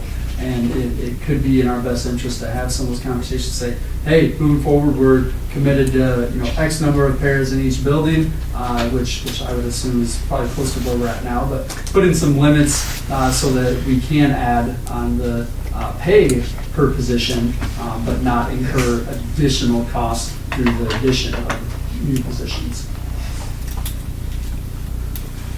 And it gets a little tough too, like, when you look at all the non-certified, so like, you start paras now as a group, custodians are a group, cooks are a group, bus drivers are a group, I'm probably leaving somebody out, but anyway, there's all these different groups, and yeah, secretaries, there's all these different groups of people and pots of money, and most of it's our operating fund. Paras are unique because they're most of our paras, if not all of them, are special education. If we overspend in that, we're able to recoup some of that money, but it does affect property taxes then, because our deficit is all, with cash that's asked back from that. But then our nutrition fund's probably the most tricky one, because if you would, mess with those wages and our balance starts to dwindle in there, the only way to get more money in that is to up prices locally for the ones that pay. And then it gets, in my opinion, a little bit sticky, because we do have a number of kids that are on free or reduced lunch, that it's a federal fixed dollar amount that comes for those kids. And then if we start to have that fund, gets challenging, because then you would be on a small percentage of parents that are paying for their kids' full price of their lunch. They're gonna actually be paid more and more. So it's just like Chris said, it's a balancing act, and it might be one of those things that if we get to that point to attract, staff to pay us to get there, it might have to be a conversation where you have to live with one less of a person in certain areas. So it's just a juggling act that, as he mentioned, we have a lot of conversation about, and we'll continue to explore. Justin, somewhat in that with the teacher negotiations, did you contact, was it Chris or Dylan? Chris or Dylan were not at the last meeting, and were asked if they would serve in that capacity. So, Chris? I'll do it then. Okay. And so, on it. along with that, when you're doing teacher negotiations, I would like to maybe have a committee formed by them potentially that has maybe some non-certified staff on, and a couple of teachers to visit these open enroll kids that are going out and see if we can retain them or why they're leaving. Because that's another aspect, I talked about capping, staffing positions, but another way to expand that pie is increased revenue, which is through increased enrollment. Yep. Any other discussion on it? Moving on. Thank you. Approved demolition of Old Crow's Nest and Old Concession Stand on Miles campus.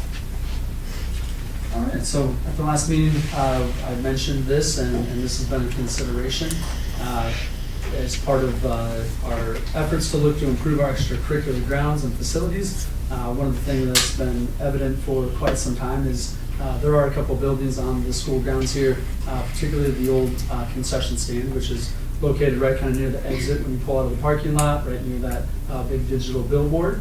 And then the other is the Crow's Nest, which was the old football Crow's Nest with the green paint up top. So those are the two buildings that we're looking at. These conversations about potential demo of them was revisited the past year because there was some hail damage and damage from some storms. And we did receive some insurance money for these. So we received approximately $10,000 combined, just about for both of those buildings. So the conversation was we can use that money to repair them, but also needing to invest additional funding from our district. There's tuck pointing like on the Crow's Nest. The old concession stand we can put a lot of money into that.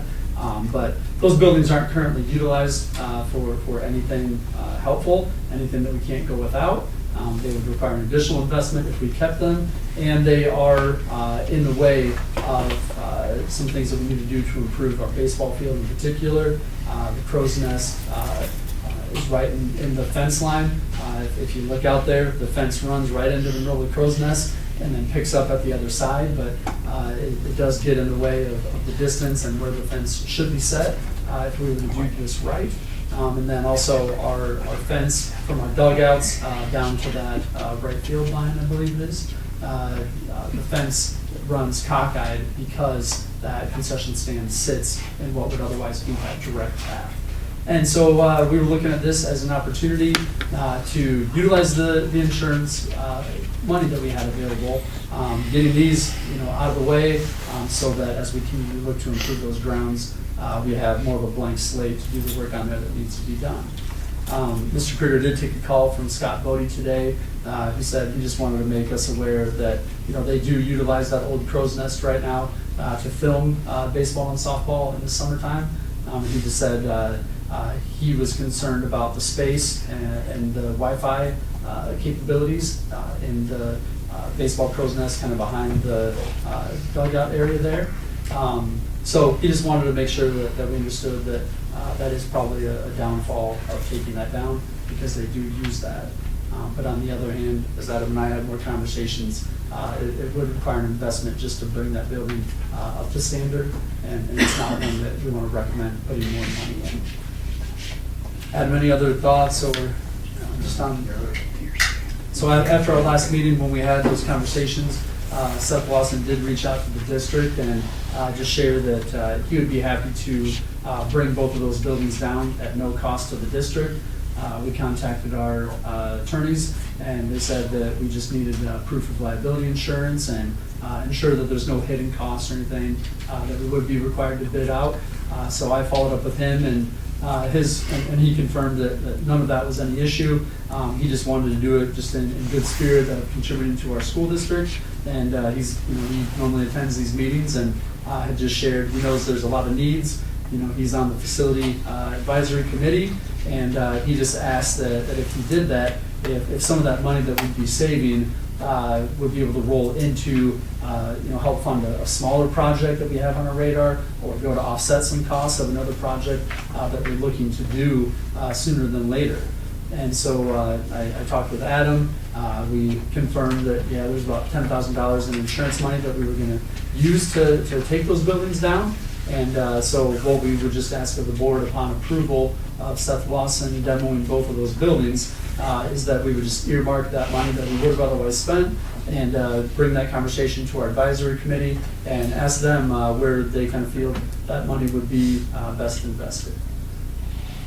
What questions do you have about this recommendation? Assuming that's gonna take up the entrance to the daycare, doing that, we're gonna have, that parking lot gets kind of full, we're probably gonna have to rework something for an alternative route to the daycare is the only thing that popped into my mind when I was mulling it over. Mm-hmm. Yep. Pretty solvable issue. Yeah, there is a back way, and I don't think, just in my conversations with Seth, I don't think that it's a long-term project that he's looking to spend weeks on or anything. We'd probably do it on a weekend. Perfect. Yep. I think removing the buildings is really gonna improve the aesthetics of our. Big green boxes and moving for I you. think Yeah, I don't know. Am I allowed to say anything or not? I would just throw in, I've had a handful of people, not in droves, but people asking about painting it. So like if you did go that route, that might be something that a lot of people come out and don't like the aesthetic of it. So anyways, that's what. I usually get an annual call or text from Kendra Cornelison about, tear that damn thing down, I'm gonna get up and paint it. What do you think, Seth? Is there a motion? I'll make a motion to approve demolition of old crow nest and old concession stand on the Miles campus. I'll second. Properly moved by Joe, second by Chris, to approve demolition of crow's nest and concession stand on the Miles campus. Is there any discussion? Seeing none, please vote. All in favor, say aye. Aye. All opposed, same sign, motion carries. Approve leases for purchase of school bus, exhibit 4. So lease or purchase of a school vehicle, and throughout our collaborative conversations, the recommendation has changed to include the recommendation of the purchase of a 12-passenger van. I just want to thank Adam and Amber for their collaboration on this, and especially Amber and her flexibility and willing to listen and process and talk through these things, because this has been really well vetted because of their efforts. We did initially begin, as we know, our electric bus situation, just it hasn't worked out the way that we intended. And we knew that we were going to need to be purchasing new buses, but then when that came to fruition, we thought, let's just pump the brakes, let's see how these play out. And right now we're at a place where, we don't want to be dependent upon those. And so we want to make sure that we have reliable transportation. And so through conversation, we initially put out a request for proposal for buses. We received bids back for 2 companies, and essentially what we were going to be looking at was buying a new bus for about $145,000 or leasing a bus for just under $23,000 a year with a commitment of 5 years. Both of those are not something we were thrilled about adding to our overall budget, but we kind of recognized that it was a need under the circumstances. Well, when the snow started melting toward the end of this winter, and I'm going into classrooms and I'm walking around buckets and things like that, and having conversations with Rick Sullivan when he's not on the roof, trying to clear snow out of ice jams and things like that. Rick said, "Gosh, you guys, I don't know what you guys were told before, but he calls them little cancers or knots." He said these things are popping up all over the roof, and I'm working to get them repaired and stuff. But when the water's pooling up, it's sneaking, into our classroom. So this is mainly in like the main hall of the junior high and high school where we saw a lot of these problems, along with another section. We were previously told that we should be able to get upwards of 5 more years out of our roofs. We've had contractors out, look at them, assess them, patch, and that is what we were previously told. After this winter, and then after talking with Rick, it became pretty clear that we needed to take some action. And so Rick was on it immediately, reaching out to roofing contractors and getting bids. And when those costs came back in, Adam and I had to kind of sit back down and say, okay, if we're buying if we're doing a $200,000 roof replacement and we're looking to buy a $145,000 bus, we really need to dig deep into our budget because the roof wasn't an expense that we were planning on doing this year, but it is something that we need to get moving on. So I'll spare you the long story, but we just came back, engaged Amber in conversations. We've been talking about 12 passenger vans for 5, if not more years. They offer obviously more, you can haul more students, staff, whomever, than Suburbans. And those are appealing because we also need smaller vehicles to run a lot of our student activities, student groups, and even some of our special ed routes. An advantage of the 12-passenger van is you don't need a CDL or a bus license to drive it, so it opens up a lot more options for like a junior high sports team. A coach and assistant coach. If we have 2 12-passenger vans, we can get a junior high sports team to different competitions and things like that. Same for FFA, who are taking some smaller student groups and things. So it just gives us a lot more flexibility. So Mr. Krieger found a 12-passenger van. Was it down in Moline, Adam? So talked with Amber. They actually went down there late last week, met with the dealership, test drove it, got all the reports and everything, reviewed it, came back to me and said, this is a good vehicle and this is the way to go. So I have been talking with Amber, and we do have some promising just ideas and opportunities to make sure that our busing needs are covered. But we think that the 12-passenger van is going to reduce costs, offer more flexibility, and just allow us to meet our needs in transportation and in facilities, which are both paid out of the same pot of money, essentially. Is there any scenario where we're better off to lease the vans, or we're then checking it? That's not an option. I don't know if it's an option.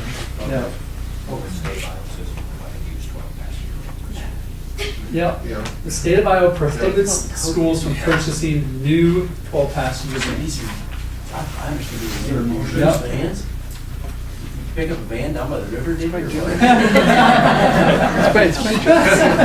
much. State law, Chris. State law.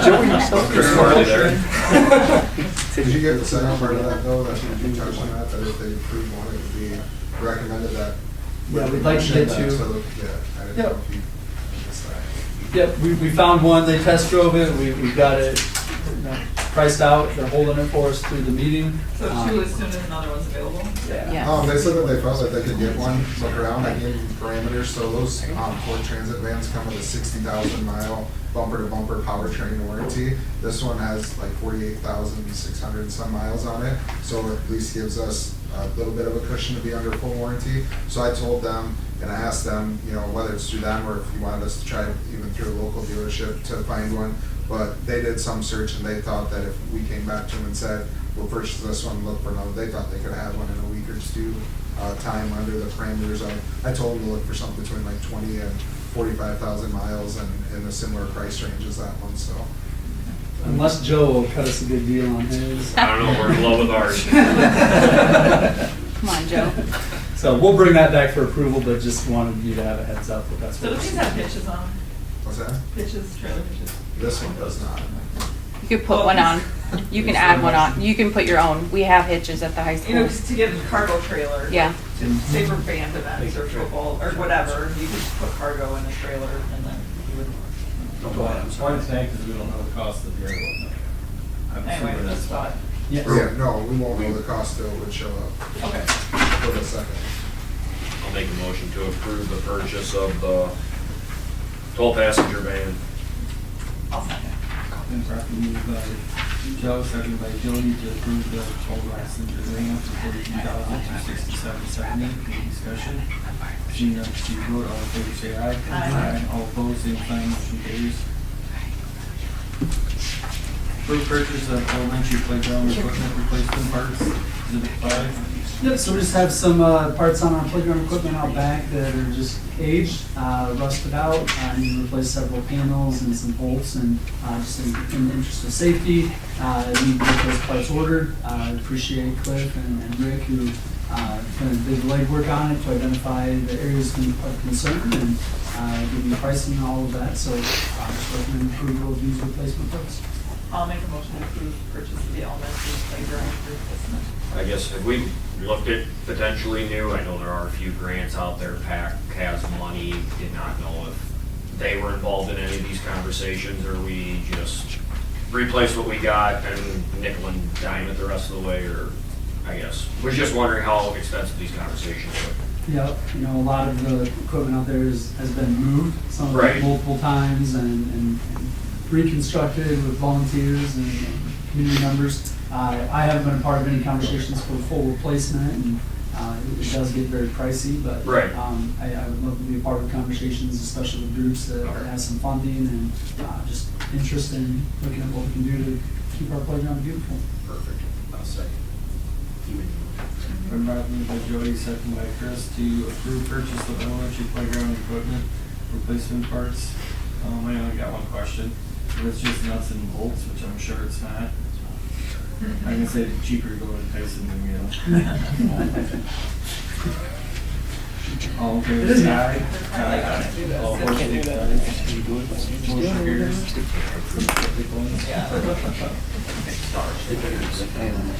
Approve purchase by hardening measure for elementary, junior high exhibit 6. All right, so what we'd like to do is approve your application of the 3M film that adds more. Is that what we're on, Terry? All right, you looked at it fine. So this would be for the elementary and the junior high and high school. 2 minutes or less, Chris. Deal. What we'd like to do is apply this to all the glass and doors on all lower level, which is basically the entire buildings. We cover this building and the junior high and high school building. It doesn't make it bulletproof, but it makes it bullet resistant. It's a product made by 3M. They come in and apply it, and what it does is it buys you time in the event that somebody's trying to gain access to your building by going through any of the glass. Does it go on the outside or Inside. inside? Inside. Correct. So what is its lifespan, or is it the life of, I mean, it's. As far as I know, I mean, the life of the window.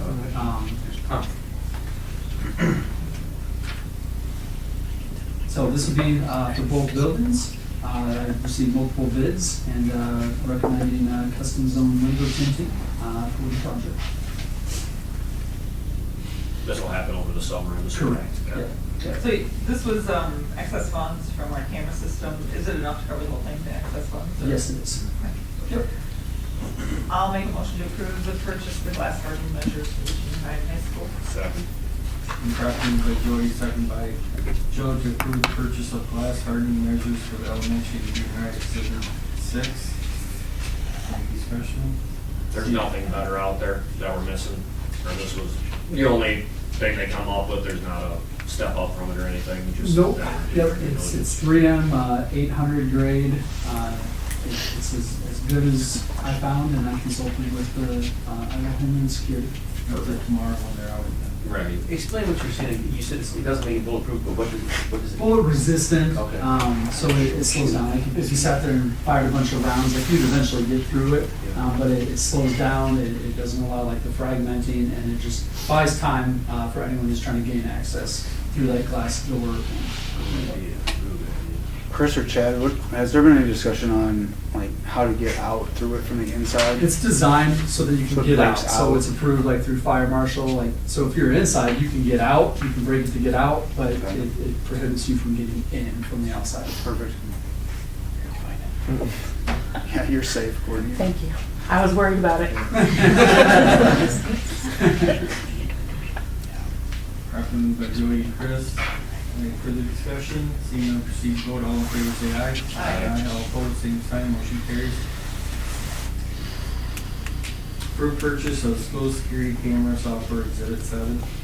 So in our efforts to explore the weapon detection system that we've had many conversations about, Officer Gruber and I had something else come to our attention, which operates with your existing security camera system. And what it does is you purchase licenses, you put it on however many cameras you so choose to pay for, and then they just install a server within your building. What it does is it uses AI gun detection software to identify weapons and create an early alert or early detection and alert system. Officer Gruber and I came across this, and then in our efforts to get multiple bids, we came across actually a different company than ones that we've already been working with. The one that we're recommending today is by the name of ZeroEyes. ZeroEyes was started by former military personnel, specifically Navy SEALs. They're located across the country. The representative that we're working with is out of Waukee, Iowa, and they did a demo with us, and Chad and I were just extremely impressed. I asked him if he'd just speak a little bit about what he saw. We had looked at the other system, and once we saw this demo, I was hooked on that. I mean, so the monitoring center, there's one in Hawaii and one in Pennsylvania. Yep. And that's to cover the time zones and stuff. But all the monitoring center employees are all ex-military, ex-law enforcement. So if they do detect, a weapon, they're able to, with their trained observation and skills, they're able to kind of, yay or nay that if it's looks to be valid, if it looks to be something not like a trained eye just can filter that a little bit. Yep, so what it does is the camera would detect if a weapon is drawn, like it has to be visible, and as soon as it's visible, what they've done is they've just entered every weapon into this database and images, so the cameras that this software is on are constantly scanning for any handgun, semi-automatic weapon, shotgun, whatever that might be. And as soon as it's visible to a camera, the alert immediately goes to a few locations. One, their surveillance center that he just mentioned. So it's not just artificial intelligence that is identifying this. That's kind of a safeguard. So they have a human eye that's looking to identify what was seen.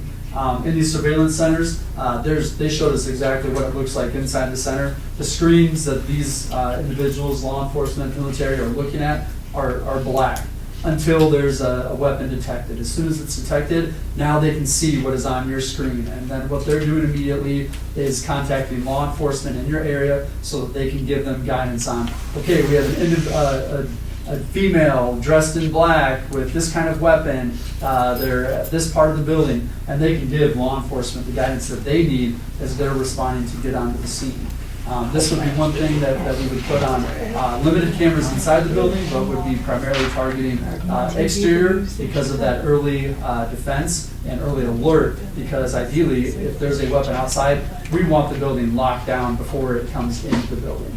And so in addition to the alert being sent to the surveillance center, it also goes directly to local law enforcement. It also goes to anybody that we would assign. So it can go straight to his phone, my phone, our principals, our secretaries, so that as soon as an alert goes off, we can put our buildings into lockdown as we assess the situation and try to figure out exactly what's going on. So how does that, if it's chat or computer?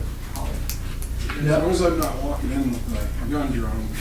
So I can hold sure it won't read it? You asked that question. It has to be drawn, the weapon has to be out. You know, as somebody approaches. I think for long guns, I think it would be, you know, you're not gonna conceal that real well anyway, so that's gonna be displayed or, you know, visible. So it's in addition to the other system. It's another layer of protection, weapon security. You know, one downside of the Evolve system that we've been looking at is just how it impacts operations. You know, you have to carry your Chromebook different when you come in. You see it, you know, it's just more evident. This just operates behind the scenes, and so that's one thing I really like about it, because I'd like to have this at our elementary campus and our junior high school, and it's just operations as usual. You know, students don't know that it's there. It's just operating as that extra layer of protection and early notification. So we do have the funding. Our camera system over in this building was a little bit more pricey, and so we had a little less funding. So what I'm recommending is doing this for 3 years. The funding that's still available in our budget would cover the onboarding cost, the installation of the server, and 1 year of service for the cameras here. It fully covered the 3-year contract that we'd enter into at the junior high and high school, and then we'd be responsible for the approximate $6,000 for year 2 and year 3 for the elementary building. After that time, we can determine if we like it and we want to continue it, we can eliminate it, we could expand it, add more cameras, but we'll be strategic in using it in locations that it covers as much ground as possible and areas that might be of high risk. Within the 3-year contract, you're not anticipating we gotta get new cameras or nothing? No. It integrates with your existing security camera system, and upon approval, we already have a contingent meeting set up with our technology director to work with them on all the tech specifications and things like that, providing them. Is this only firearms or is it weapons? Only firearms, correct. I'll make a motion to approve the purchase of school security camera software. Second. Probably moved by Chris, second by Dylan to approve purchase of school security camera software, exhibit 7. Discussion. Seeing none, proceed to vote. All in favor say aye. Aye. All opposed, same sign, motion carries. Approve contract to replace portion of the junior high school roof section, exhibit 8. So we need to approve a very large section of roof and then one additional small section that we had bid out. I'm recommending the replacement of these 2 sections. Recommend contracting with Beckwith, who was the low bidder, and they've done a lot of work in our district and on our school roofs in the past. They help with some of the maintenance and things like that as well. What we'd like to do is get this approved and then turn it over to Sullivan to work with them to get this work done in the summer. I'll make a motion to approve contract to replace the portion of the junior high school roof section. Second. Properly moved by Joe, seconded by Dylan to approve contract to replace portion of junior high school roof section, exhibit 8. How many bids did we get in total, Chris? 2. Any discussion? Seeing none, proceed to vote. All in favor say aye. Aye. All opposed, same sign, motion carries. One quick thing with that, just for your knowledge, that like with that being kind of an unknown, it will potentially make us go over what we budgeted the year before, which is fine. I'll just, for your knowledge, there'll be part of our budget publication also be a budget amendment, just in case we would go over. There's no harm in doing it. It's just to make sure that we stay within our parameters. So. But that's contingent upon when they actually It is, begin but the work. I'd rather If it's just in have this- a budget amendment. If it doesn't happen, it doesn't happen. But if it does, we'll still be on our legal spending limit. So. Okay. Approve contract to replace roof at an old bus barn, exhibit 9. I was hoping Dana was going to be able to speak to that in a little bit more detail. As I mentioned last month, it is my recommendation that we utilize the insurance money that's available to replace that roof. If you recall, they give us a small portion with depreciated value. If we don't do the work, I think it was around $10,000. But if we did actually replace the roof as they provided the funding for, then we get the full amount. So it is a building that we do use for storage. It does house a lot of our larger equipment, which is nice to keep it out of the shed out back here because it just allows for more space or pulling vehicles and have some storage for teachers and classroom things that we put out there. So it's my recommendation that we continue to retain that property, replace the roof. We can always have other conversations in the future, but if we did decide at one point in time that we wanted to sell that property, then we'd be selling it with a usable spot for storage with a nice new roof covered with insurance funds. I'll make a motion to approve the contract to replace the roof on the old bus garage. Second. Properly moved by Jody, second by Chris to approve contract to replace roof on the old bus barn Exhibit 8. Any discussion? Seeing none, proceed to vote. All in favor say aye. Aye. All opposed, same sign. No. Motion carries. Item 18, approve 25-26 AEA purchase agreement. This is an annual recommendation to approve this contract that gives us access to preferred pricing on many different school-related items and things that are competitively bid for the AEA. So saves us money, saves us time for getting competitive bids, and recommend approval as presented. I'll make a motion to approve the 25-26 AEA purchasing agreements. Second. Properly by Chris, second by Joe to approve the 25-26 AEA purchase agreement Exhibit 10. Any discussion? Seeing none, proceed to vote. All in favor say aye. Aye. All opposed, same sign. Motion carries. First reading of revision of school board policy 213. So the revision of policy 213 includes, 213 refers to public participation in board meetings. And through conversations with board members and our legal counsel, one thing that some school districts do is they limit comments in public forum to items that are being revisited in that meeting that night. So through conversations I've had with board members, we believe that this is a way to just ensure that our meetings are operating efficiently, that the things that we're coming to the table with are relevant and to the subject at hand that night. I respect some of the comments that were shared in public forum tonight. The idea that it's limiting things that can come to the attention of the board, I do understand. I just wanted to share that there is still a means of anything to come to the meeting, to come to the attention of the board. Anything can be added to the board agenda with approval of, through the collaboration of board president and superintendent. And so one additional thing is, like, if someone comes and says, hey, I want to speak about this thing that's not on the board agenda, then one thing that Mr. Tynes and I can do is just have that conversation, like, hey, have we followed the proper channels of communication? Like, let's say it's a junior high parent. Like, hey, if it's about this concern about a teacher, like, have you talked with the teacher first? No, okay, have you talked with the principal? And just ensure that we're following all of our policies, but still allowing anything to come to the board and be discussed in public at the board table. We're not limiting that. We're just trying to keep things more streamlined and focused on the matters at hand that evening. Open to the public? Yes, I have a comment. Okay. Considering a revision to Board Policy 213 restricting public comments solely to agenda items, public forums serve as essential platforms for transparency, accountability, and community engagement, allowing district residents to voice concerns not captured within agenda constraints. This policy was reviewed and approved recently on October 16, 2024, along with all policies in the 200 series. Revising it so soon, particularly targeting public comments, appears reactive and restricts open dialogue on emerging or ongoing issues. Issues like recent concerns about board member conduct or sudden staffing changes affecting students, neither of which would typically appear on a formal agenda.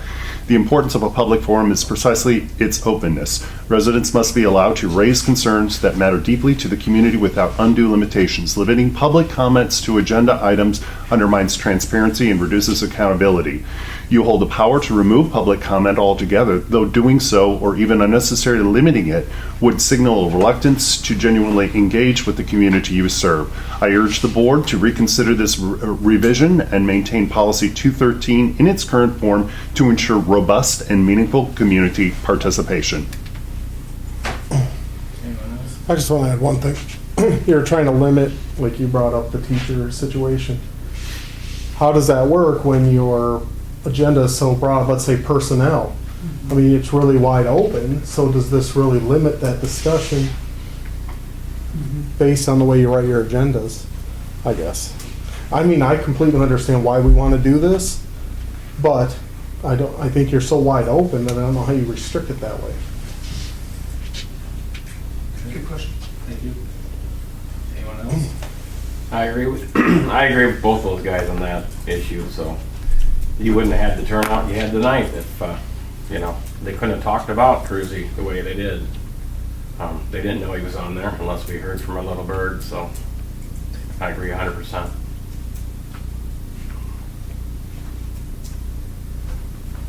Anyone else? Thank you. Is there a motion to approve the first reading board policy 213 revision? I'll make that motion.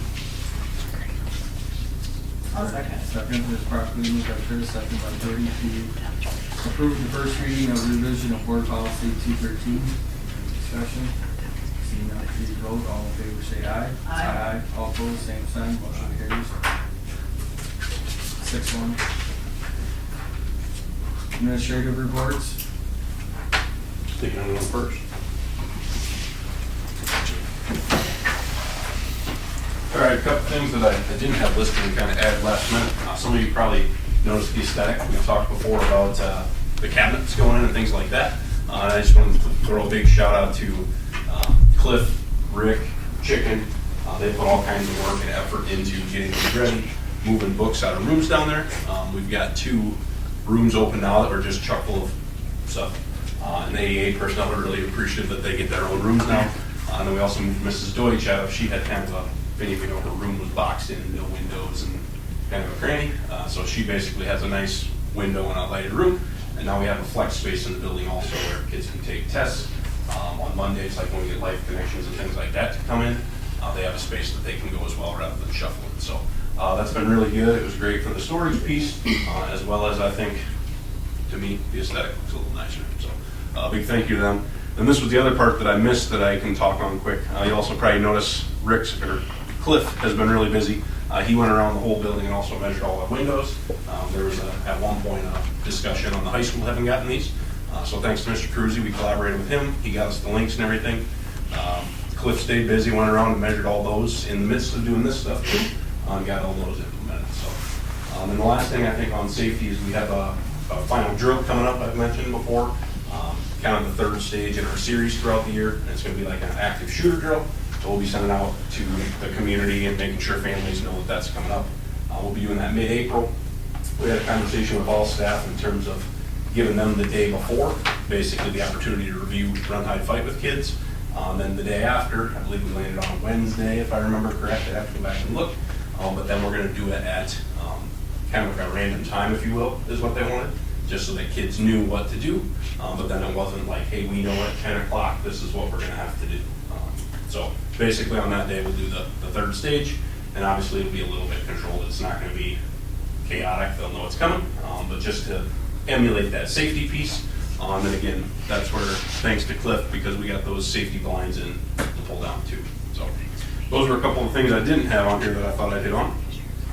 First thing, kind of going in order, we had our Skyrocket Coaching Days on February 25th. It was the elementary and the high school here this time. We focused on student outcome goals during coaching cycles. That was really beneficial because we found in our coaching that we've been working throughout this year, landing on the target and explaining the why for the things that we were working through with teachers was an area we could improve. So that was a beneficial day and kind of what we focused on. February 26th, we had our Leader in Me Coaching Day with our coach, Tom. What he did on that day, it's called a custom coaching day. So throughout the course of the day, he met with our action team leads individually and kind of did like a what's going well, what can you improve upon type thing with our individual leads. And then in the afternoon, he had 30-minute rotations with action teams. Basically what he did was put together a plethora of ideas and a slideshow to share. His feedback was, when I only have 30 minutes, it's tough to come in and do the thing. So he basically gathered with all the schools. I think he said he works with like 120 schools throughout the Midwest. Basically all the things that he experiences and does, and basically gave teachers a choice menu, if you will, of here are some of the things, and then those action teams can sort through, like, even if they pull the one thing, what's something we can do at Easton Valley Elementary to help move us forward. So that was pretty good. And then I think overarching feedback that I got was that that was beneficial, and it was good to get some of those ideas. And then the last part, Tom, our coach, was originally going to go to our Riverhawk rallies. Many of you probably know what those are, but we get kids together once a month in the gym for a rally. He was going to speak at that. Weather changed those plans, so I just really appreciated him, because without asking him, he shot us a 5-minute video and said, hey, I know I was going to talk, but hopefully this helps. So that was really good for kids to see too, from the model, you know, of who's helping implement us. He talked about habit 5, seek first to understand, then to be understood. So next thing, end of the second trimester was February 28th. Teachers had finalized their grades that following week, March 3rd to 7th, then sent them home. Peggy from the office through JMC Monday, and then some of our younger grades sent them home on their own. So that was that. Parent-teacher conferences and the book fair was the week of March 10th through 13th. Parent-teacher conference was 12th and 13th. Just a quick touch point on attendance. In the fall, we had 92% attendance overall. And this time we had 251 out of 288 kids had attendance, which was 87% overall. So I was actually really happy with that. While it's 5% less, 87% in the spring is a pretty good number to me, really. So, and the last thing on the book fair had a total income of over $5,200, which I also thought was really good. Don't quote me, I don't remember off the top of my head what the net proceeds was, but there was a good chunk of money that will come back from Scholastic. That comes in a fund through Scholastic, and then they have like an online platform where we can order books or things to upgrade the library.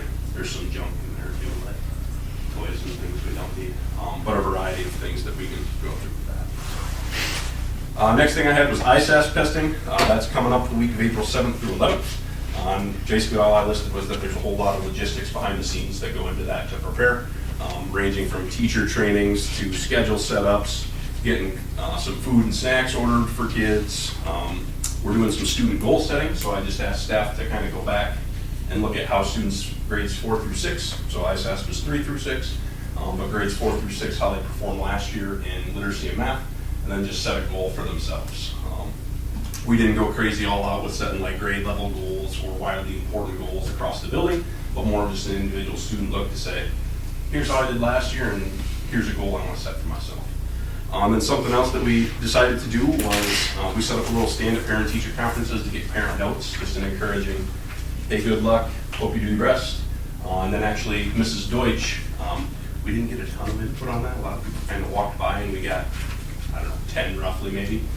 So basically what we ended up doing was sending out, she thankfully put together for us like an envelope to give to teachers to make it a little more simplistic.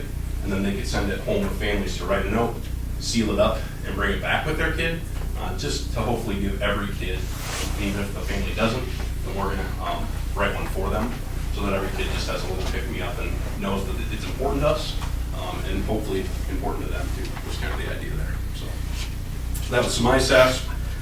Last thing I had was just, or not the last thing, getting to the last thing. Special event days, so we had Read Across America Week, which the academic action team put together. And without trying to call specifics, just a thank you to everyone, because a lot of people put a lot of effort into it. Community people came in to help out in a variety of ways. But Monday we had pajamas and school-wide silent reading. Tuesday was green and guest readers. Wednesday was wacky socks and buddy reading. Thursday, hat day and mystery reader day. And then Friday was wear orange and then read a Dr. Seuss book day. And then without taking all night, some of the other special event days we've had since we last met. 4th grade went to the Adler Theater for Symphony Day. Jackson County Conservation presenters were in for the last time of the year with all grades. 6th grade went to, I think I'm going to pronounce this correctly, Cantigny Park in Illinois that you guys had posted. Just real quick on that, there was a lot of positive feedback from that of everybody. Families, kids, teachers, The teachers really want to do that again next year. The kids really liked it. Specifically at lunch, we're talking to me about the tanks. They don't think I can climb on a tank or something to that extent. They really liked that. So we had preschool roundup last night at 6 p.m. Really good turnout for that.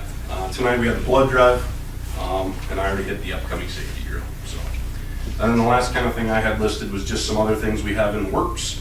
Just kind of thinking about the end of the year approaches really fast. So some things that we've kind of been starting or working through. We have an Earth Day cleanup that the Leadership Action Team has spoken about. Teacher Appreciation Week, the week of May 5th. Leadership Day is Wednesday, May 7th. We have Kids Against Hunger coming in, and basically that's part of the service learning that will package food throughout grade levels. And then Track and Field Day is Friday, May 16th. So that was my list for that. Any questions on any of those topics? Thank you.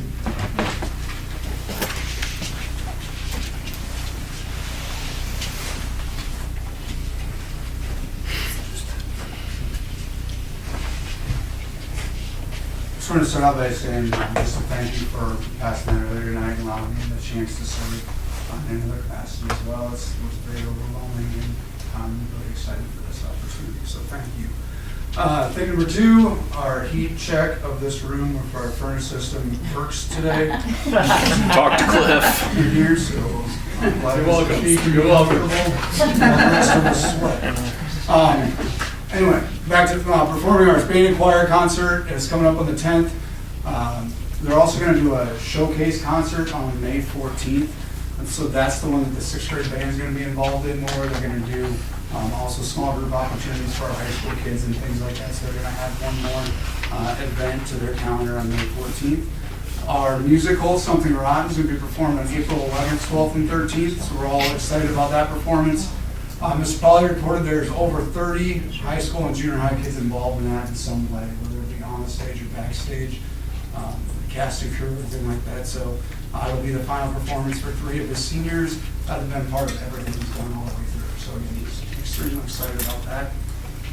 Friday afternoon, there'll be a matinee like normal. We'll have some elementary kids come over. They started it this fall with just doing Act 1, and then they have a question and answer time with the kids afterwards. And they had a lot of success, and the kids loved that. So they're hoping time allows for them to do that again, so that it gives them a little personal interaction with the cast and crew. And they did want to highlight one of their seniors, Austin Thompson, who received a huge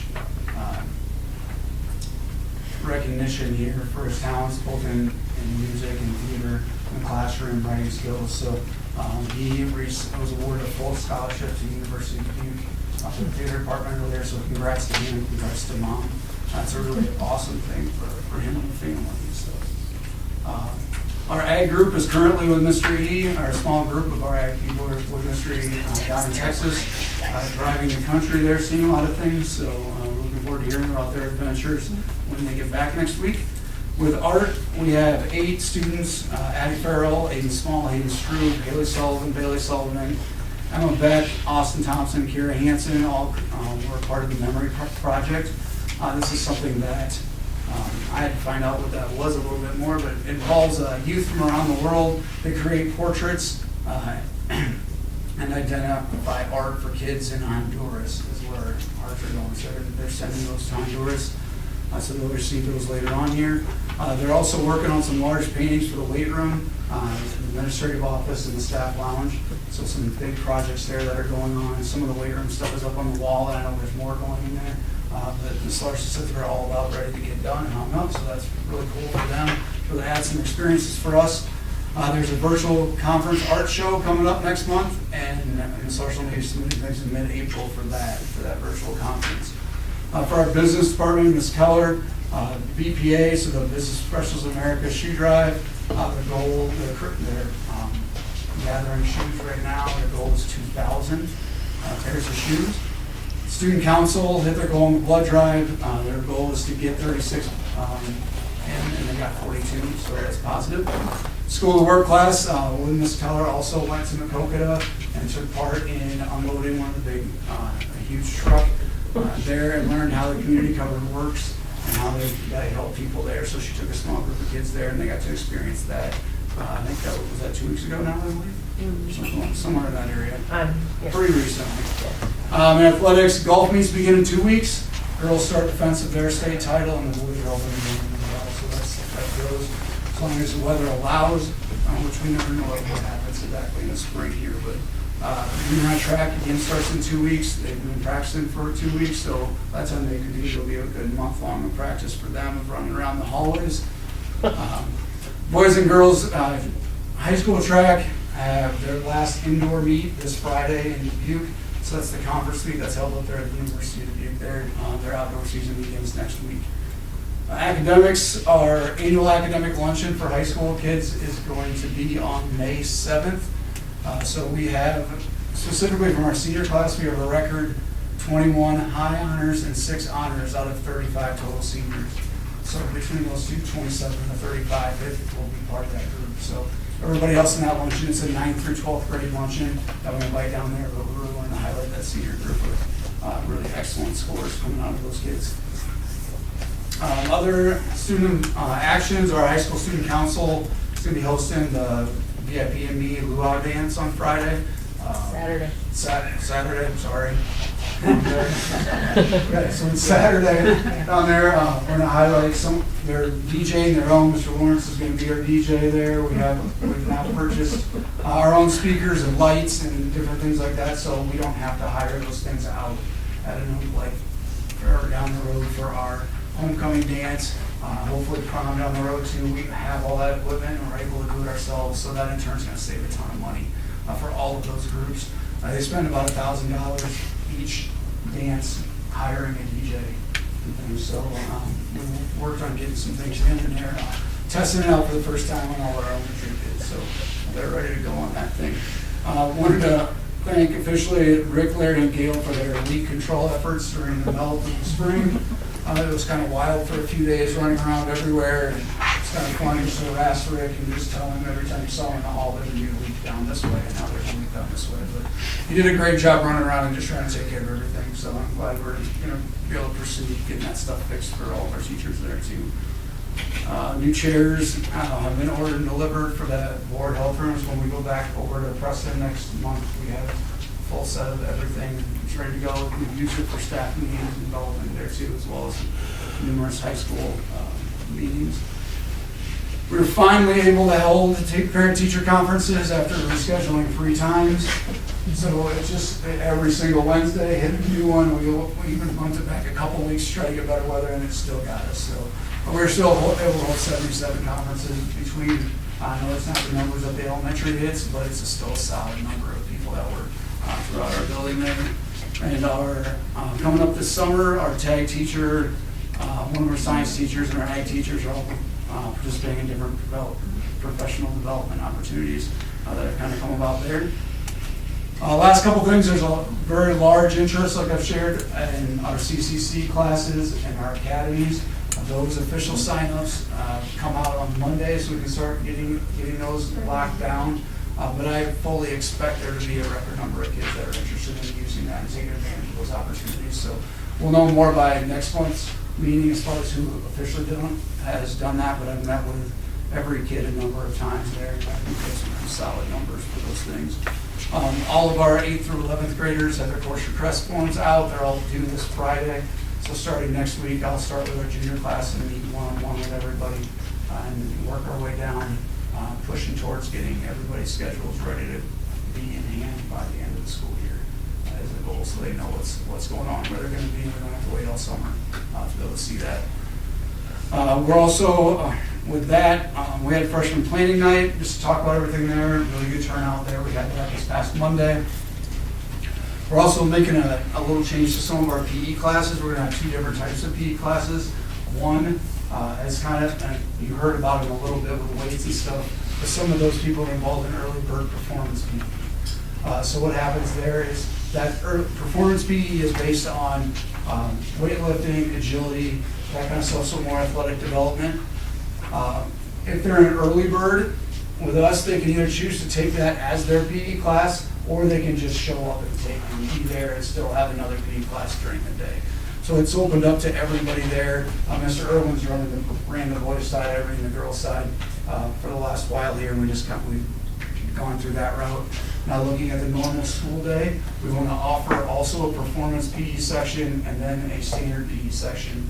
A standard PE section would be focused on lifetime fitness, the games, the typical things that you would have seen in PE all the way through, just to try to give people a little bit more buy-in to what they want out of PE and to be able to use it effectively throughout those times and to give groups of people, because PE class with 4 or 5 people in it isn't very fun for anything. So it's hard for the teacher, it's hard for the kids to really be able to do any group activities. So that's what we're kind of looking at as far as the high school level for PE.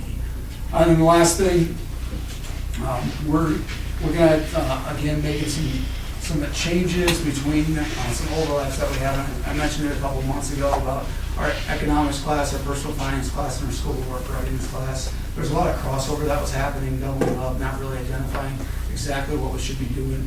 So we're looking to replace that personal finance class with employability skills work for all of our seniors. And that's be something that all of them would take. It involves some of the same things there. We're not eliminating anything. It would just be shuffling around as far as where we're hitting it and what coursework that we're getting it in. So that'll come out in our other things that you approve later on. Questions? Spring graduation class next month, approved. Yes. Yep. Yes, we'll bring that list for you next month. So you're ready to go. Again, we have a large number of early grads also that involves that. Also a reminder that early grads is approved that they can still attend prom and things. So I made a new form between Marcia and I. We made a new form to get out to them saying that they're between them and a parent. They're saying that they can be.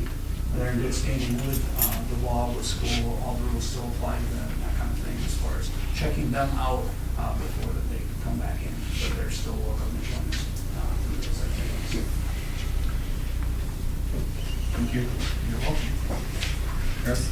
I had a lot to share, Craig, but you look tired. Haley over here, she's looking a little sleepy, so we'll call it a night. Motion to adjourn? Is that next board meeting?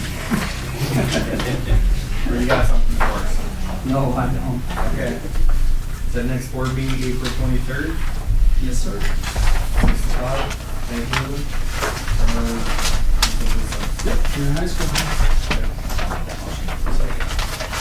Moved by Joey, second by Dylan, to next board meeting, April 23rd, 6 o'clock, high school. All in favor, say aye. Aye. All opposed, same sign, motion carries. Motion to adjourn. I'll make that motion to adjourn. Moved by Chris, second by Joe, to adjourn the meeting. All in favor, say aye. Aye. All opposed, same sign, motion carries.